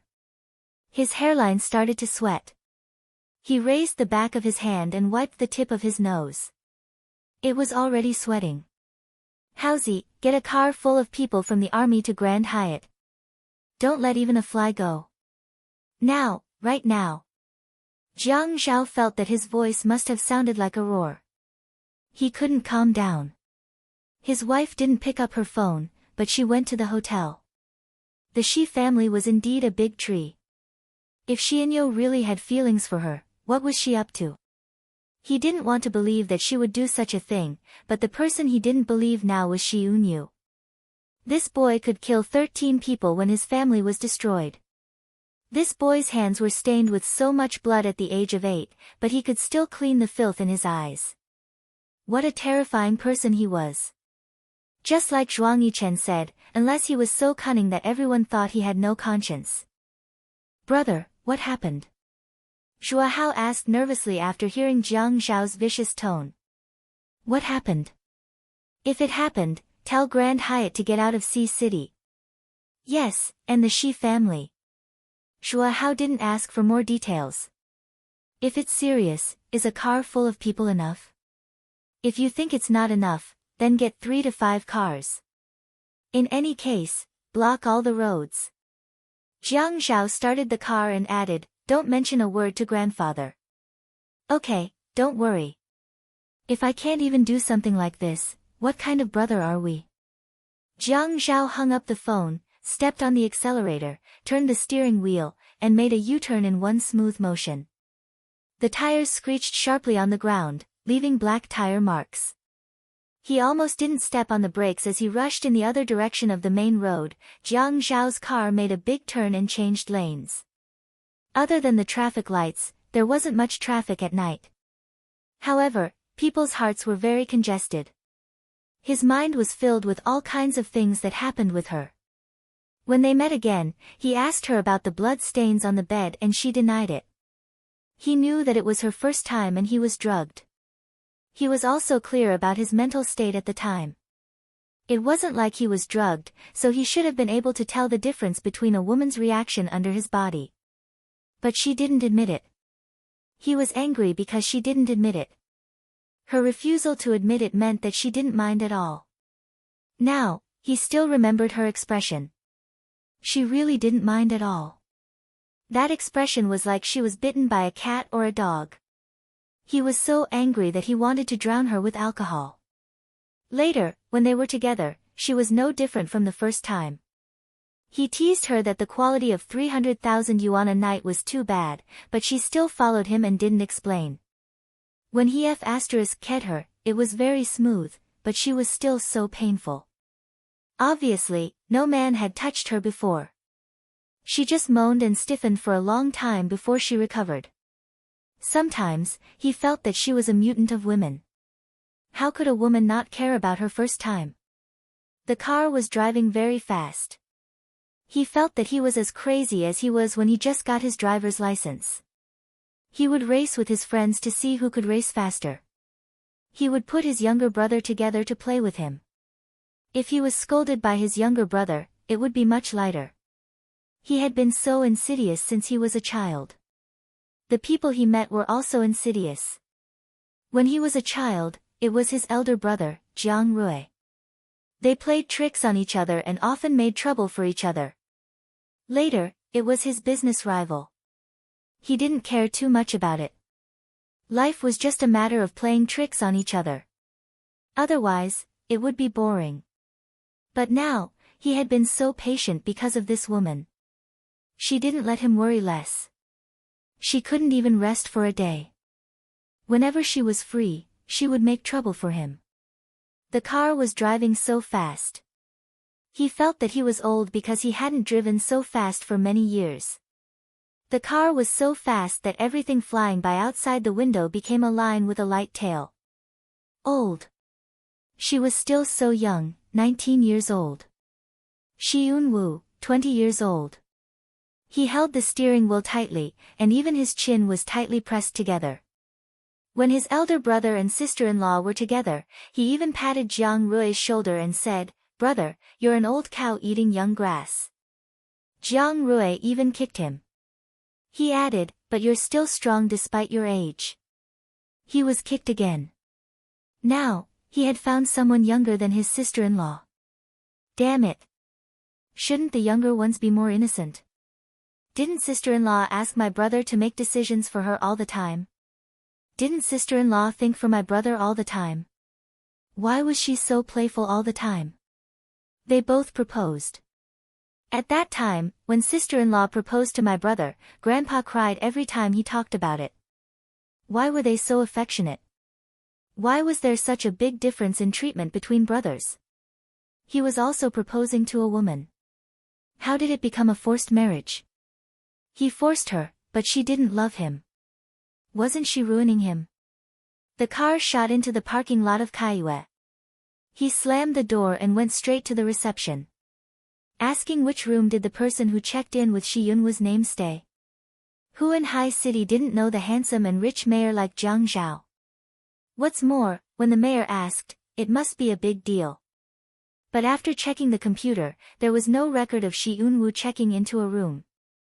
It was very difficult. At this time, the sound of high-powered trucks' accelerators rushed in one after another.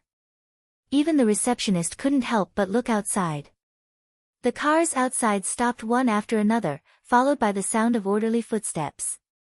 It wasn't messy, but it was loud. Military boots were always so strong and powerful. A security guard ran in.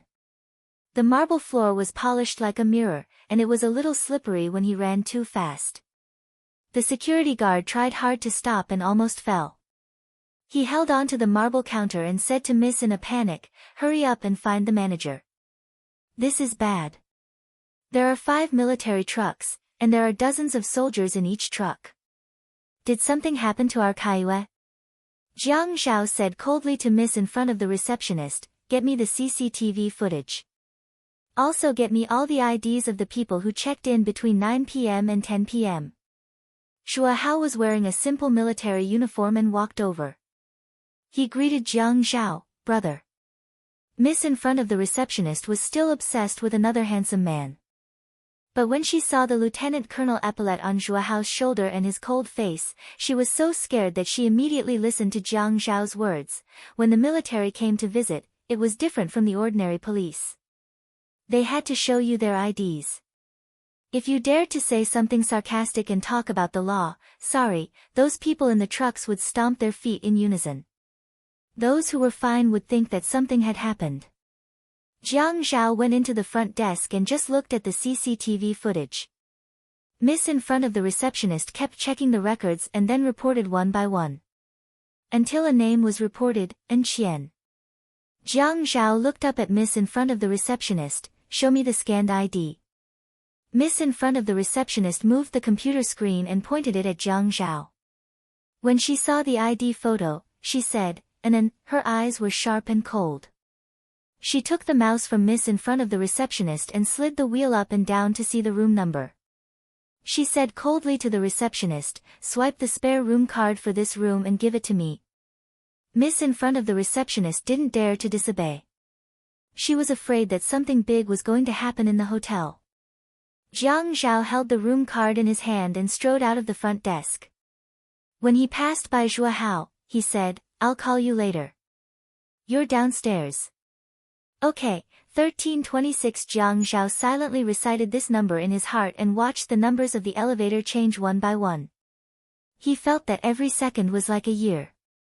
The trajectory of his life was almost completely disrupted by this woman called Yunyi. It was a mess. But he would rather continue to live like this in chaos. He didn't know what he was insisting on. With a ding, the elevator door opened. He looked at the numbers on the door and pointed to the direction. Then, he started walking. His steps were fast and big.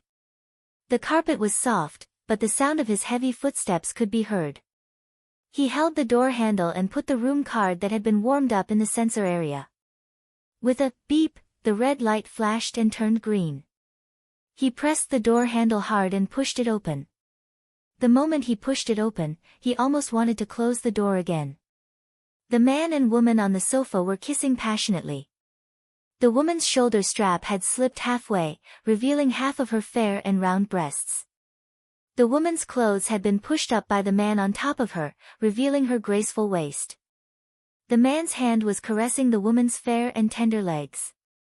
Jiang Zhao was a little embarrassed. Just as he was about to go out, Unwu climbed down from An's body. He stood up and tidied his clothes. He looked a little embarrassed. "Brother Zhao." "Oh." Jiang Zhao responded. He had forgotten the lines in the script. "Yi Er is here." And then turned her back and started to tidy her clothes. Unwu nodded. "Sister-in-law fell asleep in the car just now. I don't know where she lives, so I didn't wake her up. She's inside." Jiang Zhao didn't know what to feel now. When he looked at Unwu, he couldn't bring himself to smile. He turned and went into the bedroom. Yi Er was well covered with the blanket. Her clothed shoulders were exposed. She was in good condition. She slept on her side and seemed to be sleeping soundly. Awesome novel, Songshu 566. Chapter 502. He walked over and touched her face. Kneeling on the bed, he leaned down and kissed her on the cheek. Smiling, he said, "Damn little fox. You scared your husband to death. You slept soundly." As if the person outside the bedroom wasn't there, he took Yi Er's bag from the bedside table and opened it. The phone inside was on, but there were already 3 digits of missed calls. Seeing these numbers, he knew that he was going crazy. He looked at the settings again and saw that it was silent. He threw the phone back into the bag and turned around to lie down. He was really exhausted. At this moment, he didn't want to go anywhere. He just wanted to hold her in his arms. Unwu stood outside the carved screen. Clenching his fists, he wanted to walk over. And took his hand and patted it. She looked at him, frowned, and shook her head. Jiang Zhao also felt that there was someone outside. He pulled his arm out from under Yi Er's neck and walked outside to say to Unwu, "Unwu, your sister-in-law is sleeping soundly. I won't wake her up. We'll stay here tonight. Why don't you and get another room?" Yunwu's heart was in turmoil. He couldn't speak. "They're staying here tonight? What are they staying here for? What will they do?" And held Yunwu's arm. She still looked a little shy. "It's okay, Brother Zhao. Unwu and I will go back to stay. We wanted to wait for sister-in-law to wake up or call you to pick us up. We'll get going first." "Okay. We'll have to trouble you then." Jiang Zhao smiled. When the two of them left the room, his smile disappeared completely. He called Zhuahao and asked him to come up. Zhuahao entered the room. Jiang Zhao carefully took out Yi Er's phone from her bag. "Go and compare my fingerprints. I'll give you mine and Yi Er's later. See who else has it besides ours." Zhuahao found a slipper cover from the closet at the entrance and put the phone inside. Jiang Zhao didn't believe that Yi Er would mute her phone. She was different from other little girls. She was very vigilant and always worried if someone was looking for her or if there was good news about Yun Hongwei. She wouldn't miss a single message. How could someone who had her phone on 24 hours a day mute her phone before she got home? At this moment, Yi Er heard some movement. She softly said, rubbing her eyes. She saw Jiang Zhao and Zhuahao standing in the room. Jiang Zhao then asked Zhuahao to go back first. Yi Er saw that only Jiang Zhao was in the room. She mumbled, "Hubby, did you bring me to get a room?" Jiang Zhao sat by the bed and took off his shoes. He really didn't want to move today. The woman hugged him from behind.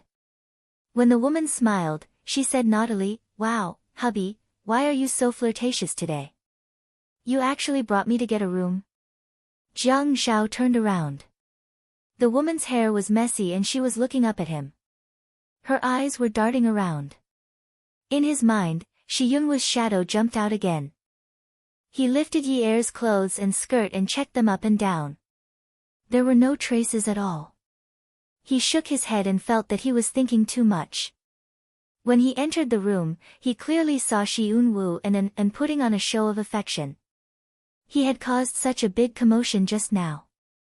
He wanted to vent his anger, but when he saw her looking at him like that, he couldn't vent his anger. Moreover, she didn't seem to know anything. Did she actually think that he brought her to get a room? Childish. Didn't she know that a golden nest couldn't compare to her own? But if he had really brought her to get a room, would she be so happy? Did she really think that he was flirtatious? He leaned over and bit her breasts. Let's go take a shower. Yi-er didn't know what Jiang Zhao was checking. She only thought that he was flirting again. Hug, hug. Let's not do anything. Just hug. Hubby, hug me. Yi-er hugged Jiang Zhao's neck and refused to let go. She twisted her body and acted coquettishly. When she saw Jiang Zhao's flirtatious look, she wanted to teach him a lesson. This B** tortured her to death. He made her unable to sleep well every day. If he didn't let her have a good time, she wouldn't let him have a good time either. She wanted an eye for an eye. Hug me after you take a shower. Be good. Jiang Zhao couldn't take it anymore after being twisted by Yi-er a few times. When he was looking for her, he had lost a lot of juice. He felt that he must be smelly. No, no. I just want a hug. Yi-er pouted and kept asking for a hug. When she moved, she purposely rubbed against Jiang Zhao. I'm sweaty. I stink. Let's take a shower together. Jiang Zhao's voice was hoarse. He didn't want to lose points in bed because of the smell of sweat. It's not smelly. Hubby doesn't stink at all. Hubby is manly. That's the smell of a man. Let's hug Yi-er to sleep. Yi-er purposely didn't look into Jiang Zhao's eyes. They had a tacit understanding in this aspect. Just by looking at each other's eyes, they knew what he wanted to do. Just by listening to his voice, she knew that he couldn't take it anymore. She wanted him to be unable to take it. Didn't they say that men were creatures with lower bodies? He tortured her psychologically, so she used her soft body to torture him. They were even. Yi-er calculated wrong. She just wanted a hug, but it didn't mean that the man agreed. As they hugged, he took off his clothes. As they hugged, they started doing it naturally. She couldn't resist it. Yi-er came to a conclusion for herself. So women were creatures with lower bodies too. Otherwise, why would her stance be so weak? The hotel's bed sheets and blankets were all white and very eye-catching. Their first time was outside. They had never booked a room outside. It was obviously much more exciting. Now that they were in a new environment, they wanted to challenge different levels. Yi-er couldn't take it anymore. She started to regret that she couldn't resist the man's temptation. She started to regret that she had become a creature with lower bodies. She started to reflect on herself. Tomorrow, she was determined to be a pure and kind girl. She would abandon all her evil desires. She couldn't be a female hooligan in her thoughts. Yi-er was so angry that she couldn't catch her breath. Hey, it's okay. I just want a hug. You're going overboard. The man hugged the woman tightly and patted her butt. He smiled and said, sex starts from hugging. It's not like you don't know. Isn't it better to hug and do it?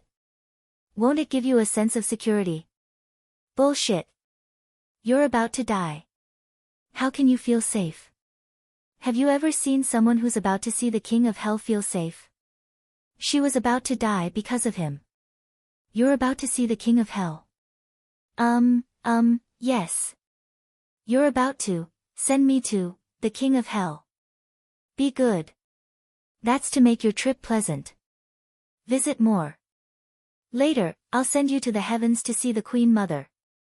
Hubby, if I see the Queen Mother, I won't do it anymore. Otherwise, I'll be crippled. You won't be crippled. Sleep for a night and you'll still be a good man tomorrow. Yi-er was unconvinced. Her face flushed red. You're the good man. I'm not. I'm a beauty. I'm a beauty. Jiang Zhao saw that Yi Er was really unable to take it, so he slowed down. He held Yi Er's head and kissed her on the lips. Thank you for the compliment, wifey. But my beautiful wifey is a man on the inside. Yi Er was furious. Who would do it on the bed? Did he love her and say that his wife was a man? This was too hurtful to her pride. She wanted to resist passively and not cooperate with him anymore. She wanted to let him do whatever he wanted. But her body's reaction was too weak. Even when it was over, Yi Er still ignored Jiang Zhao. She was still angry, angry, angry. She was so angry that she was about to suffer internal injuries. People said that a woman would doll herself up for her lover. Her husband treated her as a man. This was too insulting. Jiang Zhao came out of the shower and pushed Yi Er. What's wrong? I don't want to talk to you. Let's go. Jiang Zhao tore off the bath towel, lifted the blanket and went to sleep. He hugged his woman. Who was the one who was desperately calling for her husband just now? Now that you're full, you're chasing me away. You're also flipping your face faster than flipping a book, right? Yi Er was angry and pushed Jiang Zhao away. Jiang Zhao, where's your face?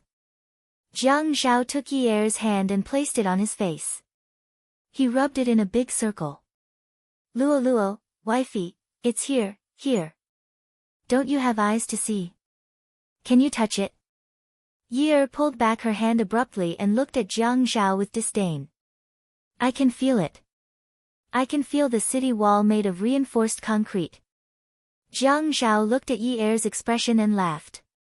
Look at you, woman. Hey, Yun Yi Er, tell your husband. What exactly are you? Why do you have so many opinions about your husband? Didn't you say that I'm a little fox? You've already mutated. You're a little fox now. Of course, her heart was very hard. Jiang Zhao, I'm going to kill you. I'm going to kill you. As she spoke, she sat on top of Jiang Zhao and hit and punched him. This bastard was saying that she didn't look like a woman. It was too infuriating, too infuriating. The man laughed. Ha, come on, come on. Hey, don't run. Come on. Hey, Yun Yi Er, don't run. Didn't I ask you to come? Yi Er wrapped herself tightly in the blanket. She would be an idiot if she didn't run. The morning after indulging in debauchery was evil. The evil cell phone alarm, the evil morning sun, the evil work, and everything that disturbed his dreams. When he was about to get out of bed, he flipped over and pressed down on Yi Er. He gave her a morning kiss and said, Yun Yi, I'll get someone to tidy up the house today. I'm going to pick up Dad in the afternoon. Call me when you've had enough sleep, okay? Yi Er was shocked. She tried to sit up but was knocked back onto the bed. She saw stars and was in so much pain that her eyeballs were about to fall out. Jiang Zhao's nose started bleeding from the impact. Yi Er didn't have time to care about her own pain. She only knew that bright red blood was dripping onto her face. She was scared out of her wits. Ah Zhao, ah Zhao. Yi Er sat up and reached out to cover Jiang Zhao's nose. Her hands were shaking. Ah Zhao, what should we do? What should we do? He's bleeding, a lot, a lot. Jiang Zhao sat up straight and raised his head. Before he could say that he was fine, Yi Er jumped off the bed and took out a box of tissues. She took out handfuls of tissues and used them to wipe away the blood on Jiang Zhao's face. Her eyes seemed to be in a daze. What should we do? What should we do? I'll call an ambulance. Wait here, I'll call an ambulance. Yi Er reached for her bag again. Her hands were covered in blood. When she touched the milky white bag, it was a ghastly sight. She couldn't find her phone, so she poured out everything inside. Where's my phone? Where's my phone? Jiang Zhao looked at Yi Er, who kept fumbling around incoherently. He watched as her tears fell as she searched for her phone. He felt terrible. Was it because they had known each other for a long time that they developed feelings for each other? Viexen. He pulled her over and hugged her in his arms. In order to not let his nose bleed, he raised his chin a little and said gently, "Honey, I'm fine. It's just a little nosebleed. What did you think it was? I'll be fine after lying down. Look, it's not bleeding anymore." Beauty novel, Shinwoo 799. Chapter 503. Yi-er saw that Jiang Zhao's face was covered in blood from her touch. She didn't know that her face was also covered in blood when she wiped her tears, so she made fun of Jiang Zhao's ugly appearance. So ugly, so pathetic, so disgusting. Look at you, you bad guy. All bad guys don't have a good ending like you. You made such a big fuss over a nosebleed. Jiang Zhao didn't care. He hugged Yi-er and rubbed the blood on his face on her neck. He smiled mischievously and said, "Hey, weren't you worried sick just now? Have you fallen in love with me? Yunyi, don't tell me you've fallen in love with me." Yi-er was stunned. What did he mean? Was he laughing at her? Was he laughing at her for being so worried about him? Was he laughing at her for falling in love with him first? Was he laughing at her for being such a fool? Yi-er snorted and said, "What are you thinking about? Would I fall in love with you? I would never fall in love with a bad man like you. I'm just afraid that if you die, the police will arrest me as a suspect. I don't want to go to jail. I still have a brother to take care of." Seriously, you're so full of yourself. Jiang Zhao's expression turned cold, but it instantly swept away his gloomy and unhappy expression. He exhaled and turned around to press Yi-er under his body. He didn't care about how inappropriate his image was at this moment. He smiled playfully and said, "Let's play a game. How about that?" "What game?" Jiang Zhao looked into Yi-er's eyes and said, "You said it yourself. We don't have feelings for each other and we don't love each other. Why don't we make a bet? Whoever falls in love with the other first loses. How about that?" Yi-er clenched her fists in her heart. "Yunyi, see? Good job. Luckily, you didn't embarrass yourself by admitting that you've fallen in love with him. Although you've already lost at the starting line, you're still far away. You still have a chance to win, right?" She raised her neck and confidently opened her eyes. She smiled brightly and said, "Okay." Jiang Zhao gritted his teeth and stared at Yi-er for a few seconds. Jiang Zhao looked at Yi-er and said confidently, "Okay." It was as though he had signed a contract with God and would never go back on his word. He told himself to endure it. He couldn't bear to hit her, so he would just bear with it. Just wait and see. One day, this little hussy would fail miserably. She was amazing and self-righteous now. She didn't believe that she still didn't have feelings for him after living together for so long. Those who got married in the past didn't have feelings for each other either. Later on, they were still inseparable. Jiang Zhao went to wash up. They couldn't wear the blood-stained clothes anymore. They waited for Lu Cheng to deliver the clothes for them to change into before going to work. After Yi-er woke up, she changed into a new set of clothes and looked in the mirror. It was a long-sleeved t-shirt and jeans. It looked good, but what about her neck? She put down her ponytail and tidied it to cover the two hickeys. Jiang Zhao said that her phone had run out of battery because of Zhua Hao yesterday, so she borrowed it for a while. In the afternoon, she asked someone to return it to her. Yi-er didn't pursue the matter. When she opened the door, she saw that the boy's hand was being held by his girlfriend. Yi-er didn't know if it was an illusion, but the two of them looked like they were a perfect couple. They looked like they were together, but they were apart at heart. The boy smiled at her. It was faint, just like before. She thought that he was an indifferent person. He was usually clean and never worried about anything. He didn't show any emotion even when he was mocking her. She used to wonder what kind of family could raise such a boy. She never thought that someone like grandfather she would raise such a grandson. When those old men talked, it was like they were talking about gunpowder and nuclear bombs. Unwoo, why are you guys here? Yi-er only knew that a large part of her memory was blank. What a coincidence. Yesterday, you fell asleep very deeply. We were the ones who sent you here. Later, Brother Zhao came over. We originally wanted to go back, but we were too tired, so we booked another room. And you smiled faintly. His hand that An was holding tightly tightened. An didn't even frown. She let Unwoo squeeze her hand. Last night, when they left this room, Unwoo lost his temper. To avoid making too much noise on the same floor, An specially booked another room. Unwoo almost flipped the room upside down. An didn't know how to persuade others. She just let Unwoo lose his temper. An only thought that if it weren't for the cars of soldiers that came last night, Yunyi would have been young master's woman. Luckily, he stuck some of the concentrated peppermint liquid into Yunye's nose. Otherwise, if Jiang Zhao couldn't wake Yunyi up, who knew how big of a fuss this would have been. So that's how it is.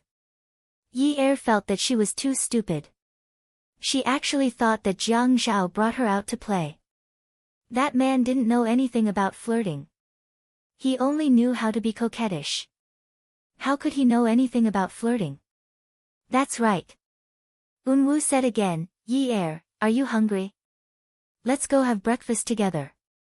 Unwoo asked Yi-er to sit down while he went to get the food for her. The breakfast in the 5-star hotel was buffet. And then casually took some sandwiches and milk and sat down to eat quietly. She still looked a little shy and didn't talk much. Yi-er didn't seem to be able to find common topics with An, so she pretended to be curious and looked around. Seeing Unwoo holding a tray and waiting in line in front of the Chinese dishes, he wasn't anxious at all. He didn't have the airs of a rich young master. When someone accidentally bumped into him, he just smiled and told them, it's okay. It attracted a lot of infatuated girls. When Jiang Zhao brought the tray to Yi-er's side, Yi-er realized how attentive this boy was.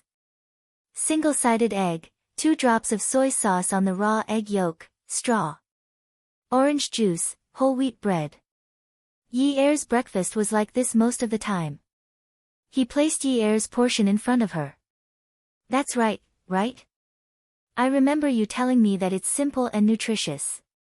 Yi-er took the straw and stirred the egg yolk, mixing the soy sauce and raw egg yolk together. She wrinkled her nose and said, what's wrong with your brain? You can't remember my name, but you remember these things. I didn't say that I didn't remember. You're blocking my way with your words. You're saying that I remember. Even if I don't remember anyone, it's impossible for me to not remember you. After all, customers like you who don't know how to appreciate food are rare. Ha! Yi-er sucked the egg yolk clean and then used her chopsticks to split the egg white into 2 pieces. She stacked them and put them into her mouth piece by piece. She closed her mouth and chewed contentedly. Unwoo looked at the way she ate and said, I remember you saying that you don't change much at breakfast. I thought you were just lazy, but it turns out that you can eat so contentedly. Yi-er took a sip of the orange juice and gently wiped the corners of her mouth with a napkin. She nodded and said, yes, I'm like this with everything. Once I've chosen the right food, it's hard to dislike it.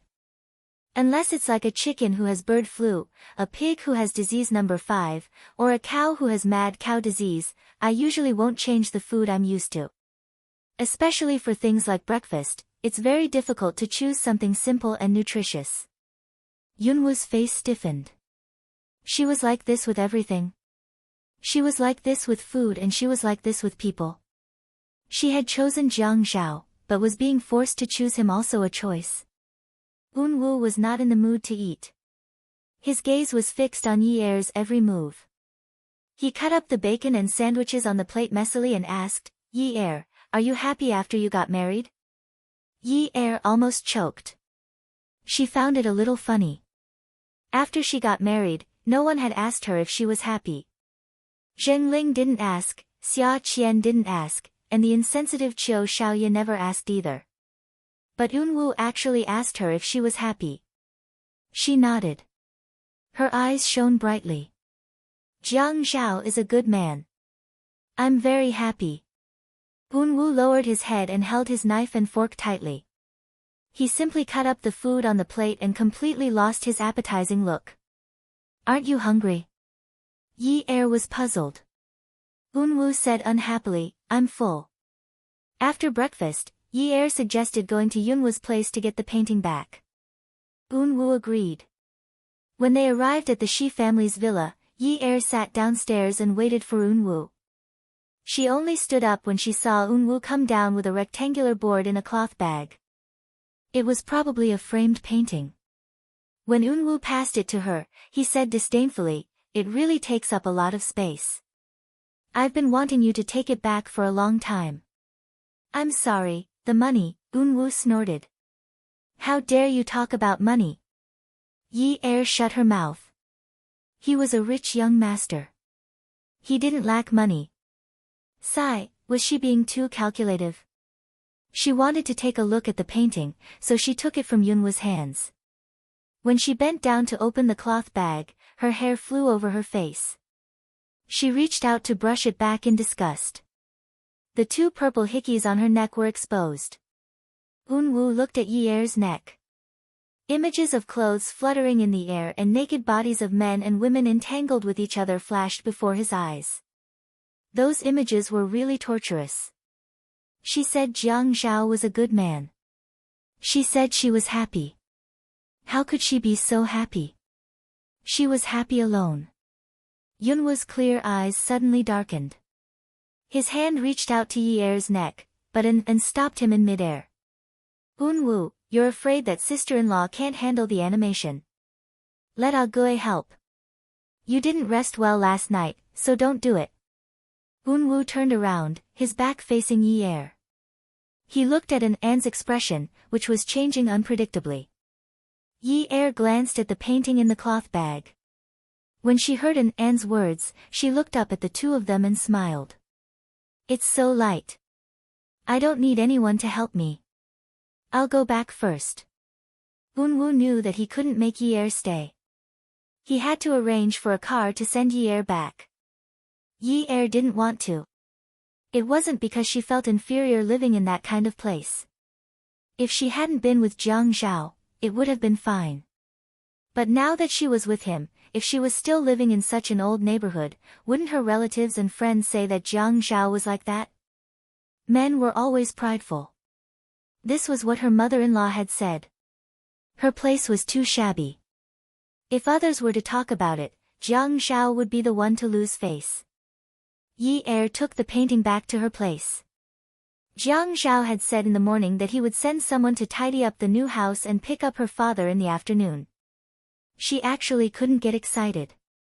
Logically speaking, at a time like this, she should be so excited that she would cry. But she didn't. She couldn't figure out why she couldn't cry. She still couldn't believe that Jiang Zhao could get her father out so quickly. But she accepted it with a clear conscience. It was as if he was supposed to do it for her.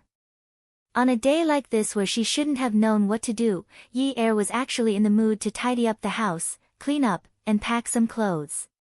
They were moving to a new house. Jiang Zhao was the one who took care of the things over there. She didn't care. She only needed to bring some clothes and daily necessities over. That's right. They were moving to a new house. It was a happy day. When Dad was released, he would have a new house to live in. It was great that the family would be together. There was nothing to cry about. What if Dad asked where Mom had gone? What would she say? That she had run away. Welfare, Xinwu 799. Chapter 504. No, Daddy wouldn't ask. Daddy had only asked once, and she had answered perfunctorily. Daddy was smarter than anyone else, he could feel it. Jiang Zhao called a moving company and arranged for someone to help Yi Er move. He was too busy and could not find the time, not to mention that he had to bring Yi Er with him after work. Although Jiang Zhao had indeed hired some people to clean up the house, Yi Er felt that there were some things that he had to put away himself. Otherwise, he would not be able to find them wherever he put them. Fortunately, there were not many messy things, and it was a well-renovated room. With the help of a few part-time workers, they finished packing up in an hour. 10 NJT. When Yi Er arrived at the changing room, he realized that Jiang Zhao's clothes had already filled up his wardrobe. He moved quickly. With so many here, there shouldn't be much left at Ouyang Yan's place, right? Men rarely had as many clothes as him. He actually liked to dress up, right? Although the style of a man's clothes was like that, he had a complete range of colors. Although there were no overly bright colors, as long as he wore them a little brighter, they would be very attractive. The bed was already made and the bedroom door was closed. When Yi Er was looking at the painting, he encountered a problem. What should he do with this nude painting? He couldn't hang it up like a wedding photo, but if he put it away, where would he put it without being discovered by others? He placed the painting on the bed and looked at it carefully. After being framed, it looked high-end. He hoped that this figure would never go out of shape. Yi Er was a little tired. Who asked that man to be so aroused last night and insisted on going all out? She was exhausted. He laid on the bed and wanted to sleep. He turned his head and thought that it was still early. He decided to sleep for half an hour. Jiang Zhao had asked Lu Qing before, and Yi Er had already moved to the 9th mansion. He had to pick up his father-in-law at 5 o'clock, so he had to go back and pick up Yi Er. When he opened the door and lowered his head to change his shoes, he called out happily twice. No one answered him, so he went to look for her room one by one. He guessed that she was packing her things. The room was very clean. He could live in it today. It was pretty good. With a more comfortable house to live in, she would definitely be happier. When he reached their bedroom upstairs, he realized that she was already asleep. She was probably exhausted. He wanted to go over and cover her with something. As soon as he laid down, he saw the nude painting on the bed. It was 1.23 meters long and 70 to 80 centimeters wide. This size would definitely be very beautiful. Looking at the woman in the painting, her naked body was only covered by a thin layer of gauze. Her elbows were bent, covering her breasts but revealing a little curve. Her graceful figure was bent in an extremely seductive arc. The expression on her face was clear, it was the innocence of a young girl. Her legs were playfully hooked as she shook her feet. Her eyelashes seemed to be dyed with rainbow-colored sunlight. Her whole person seemed to be alive. What a detailed painting! In his impression, such an oil painting shouldn't be so thin. It looked like an art portrait. He looked at it for a while before frowning. He reached out and patted Yi Er's butt. Get up. What? Yi Er turned over, still wanting to sleep. Get up. Jiang Zhao's voice was a little louder. Tell me. What are you doing? When did you draw it? Yi Er sat up and looked at Jiang Zhao, who was looking at the painting. He scratched his head and yawned. In the summer. In the summer? Yeah. Jiang Zhao felt gloomy. In short, he didn't feel too good. In the summer, it was before the wedding. It might have been before they met the beautiful woman again. His heart ached, but he still asked, why did you draw this kind of painting? Yi Er said, what's wrong with this kind of painting? Isn't art good? I want to keep it for myself when I'm young. When I'm older and my figure isn't as good, it won't look good anymore. What's in your head? Jiang Zhao looked at the painting. It was beautiful, but it made him angry. Who drew this for you? Was it a man or a woman? It was fine if it was a woman, but if it was a man, how could she be so naked? The more he thought about it, the more he frowned. But there were many women who knew how to draw now, and many of them were good at it. It wasn't like in the past, when it was mostly men who were good at art. Jiang Zhao comforted himself in this way. Yi Er said casually, Unwu. Feeling that the atmosphere was a little too quiet, Yi Er looked up at Jiang Zhao seriously. She realized that his eyes were no longer normal. There were many emotions rolling around in his eyes. Yi Er didn't have the ability to read minds, so she suddenly realized that she couldn't understand. But she knew that Jiang Zhao was angry. Unwu. Shi Unwu. Jiang Zhao had been sitting on the bed.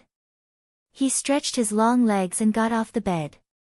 He held the framed nude painting of Yi Er in his hands, lifted it up, and shook it a few times in front of Yi Er. Yi Er was afraid that the edges of the drawing board would hurt herself, so she retreated in fear. Yeah, that's him. Everything around them was so quiet that it was scary. Yi Er could only hear her own heartbeat and Jiang Zhao's heavy breathing. After a while, she heard him snort coldly. You've already known each other to this extent? Yet they were pretending not to know each other. Did they think that he, Jiang Zhao, was an idiot? We've known each other for more than a year. He's drawn for me a few times, but I've always paid him for it. This drawing was done 2 months ago, but when I went to the Shi family to get it today, he wouldn't take the money. Yi Er had been searching for something else to say. She knew that Jiang Zhao was shaking with anger. She didn't think that there was anything wrong with the drawing, but why was Jiang Zhao so angry? Was it just because he knew Unwu? Was it embarrassing that his wife was drawn by his friend? But when she was drawing, she didn't know about this layer of relationship. If she had known, she definitely wouldn't have gone to Unwu. Jiang Zhao closed his eyes and raised his head to let out a long breath. When he looked at Yi Er again, he raised the drawing in his hand and slammed it against the wall. Yi Er cried out in pain, "My drawing!" Suddenly, she jumped off the bed to pick up her drawing. Before she could touch the drawing, she was pulled back onto the bed by Jiang Zhao. Yi Er wanted to get up again, but Jiang Zhao had already pounced on her. He pinned her down, grabbed her hands, and clamped her legs with his legs, not allowing her to move an inch. Yi Er cried out in pain, "Be gentle, it hurts. He drew it for you, and you're so upset." 2 months ago. Jiang Zhao ignored the woman's cries of pain. His free hand pinched her chin and forced her to look at him. "Yun Yi. Do you think I'm a monkey? You were already with me 2 months ago. Wasn't that right? You were already in my bed. You were with me, but you stripped naked in front of another man and let him draw you. He saw you naked, and when he saw you again, he pretended not to remember your name. What's the relationship between the two of you? Tell me clearly." Jiang Zhao felt that the past 2 days had been too much of a shock. Yesterday, he finally felt that the danger had been averted, and today, he was being put on a show again. Her new drawing had been with Shi Yunwu for 2 months, and Shi Yunwu still had to pretend not to remember her name. If it weren't for Zhuang Yichen's investigation, he would have really thought that Shi Yunwu was such a heartless person. How much did a woman trust a man that she would strip naked in front of him? "Jiang Zhao, you're crazy. I have nothing to do with him. He's been drawing on Wutong Street for more than a year, and I'm his customer. I've bought his paintings, and he's sketched, painted, and even this oil painting for me. We talk occasionally, and that's our relationship." Yi Er's entire body was in pain from Jiang Zhao's pinch, but she still tried her best to explain. She never thought that Jiang Zhao's attitude would change like this after seeing this painting. His eyes were bleeding. If she had to blame someone, she could only blame herself for being unlucky. Unwu and Jiang Zhao's relationship was actually so close. "Jiang Zhao, calm down. Unwu and I aren't what you think. He only drew for me. There's nothing between us. Don't misunderstand." Yi Er couldn't cry at this time. She was only afraid. She was afraid of Jiang Zhao like this. She was so afraid that she trembled. Jiang Zhao felt like he was going crazy from jealousy and jealousy. Shi Yunwu was an artist on Wudong Street. He really had the time. They were obviously very close, but he was pretending not to be close. What was he supposed to think? Jiang Zhao suppressed his voice with the last bit of his endurance. Why did you let him draw you? Yi Er didn't have the space to think of a countermeasure. She could only say what was on her mind.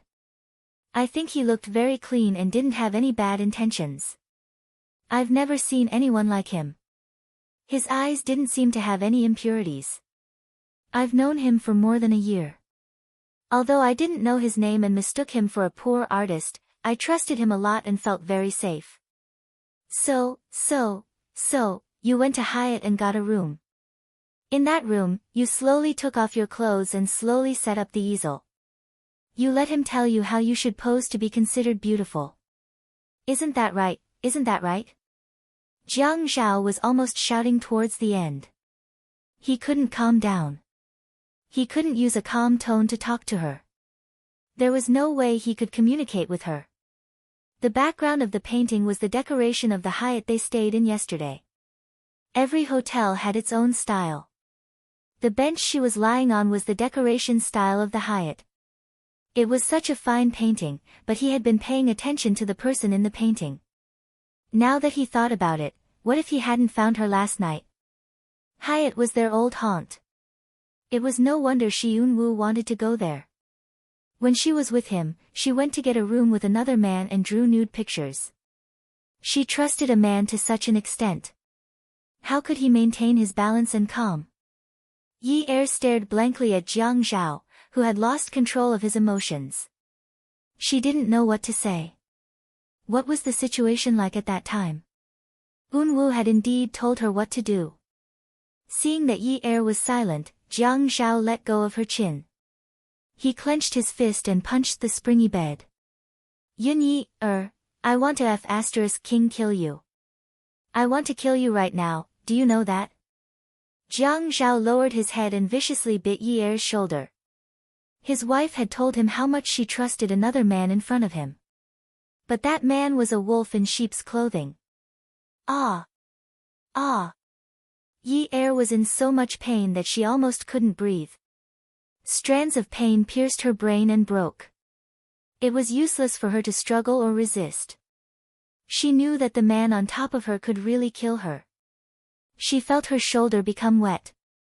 There was a sticky liquid flowing down from her shoulder to her back. Her nose was filled with the smell of blood. Jiang Zhao's mouth was filled with the sweet taste of rust. He still couldn't vent his anger. He wanted to bite her to death. Then, it would be good if she died. That way, she wouldn't talk about how good another man was in front of him. Come and see. Xinwu 799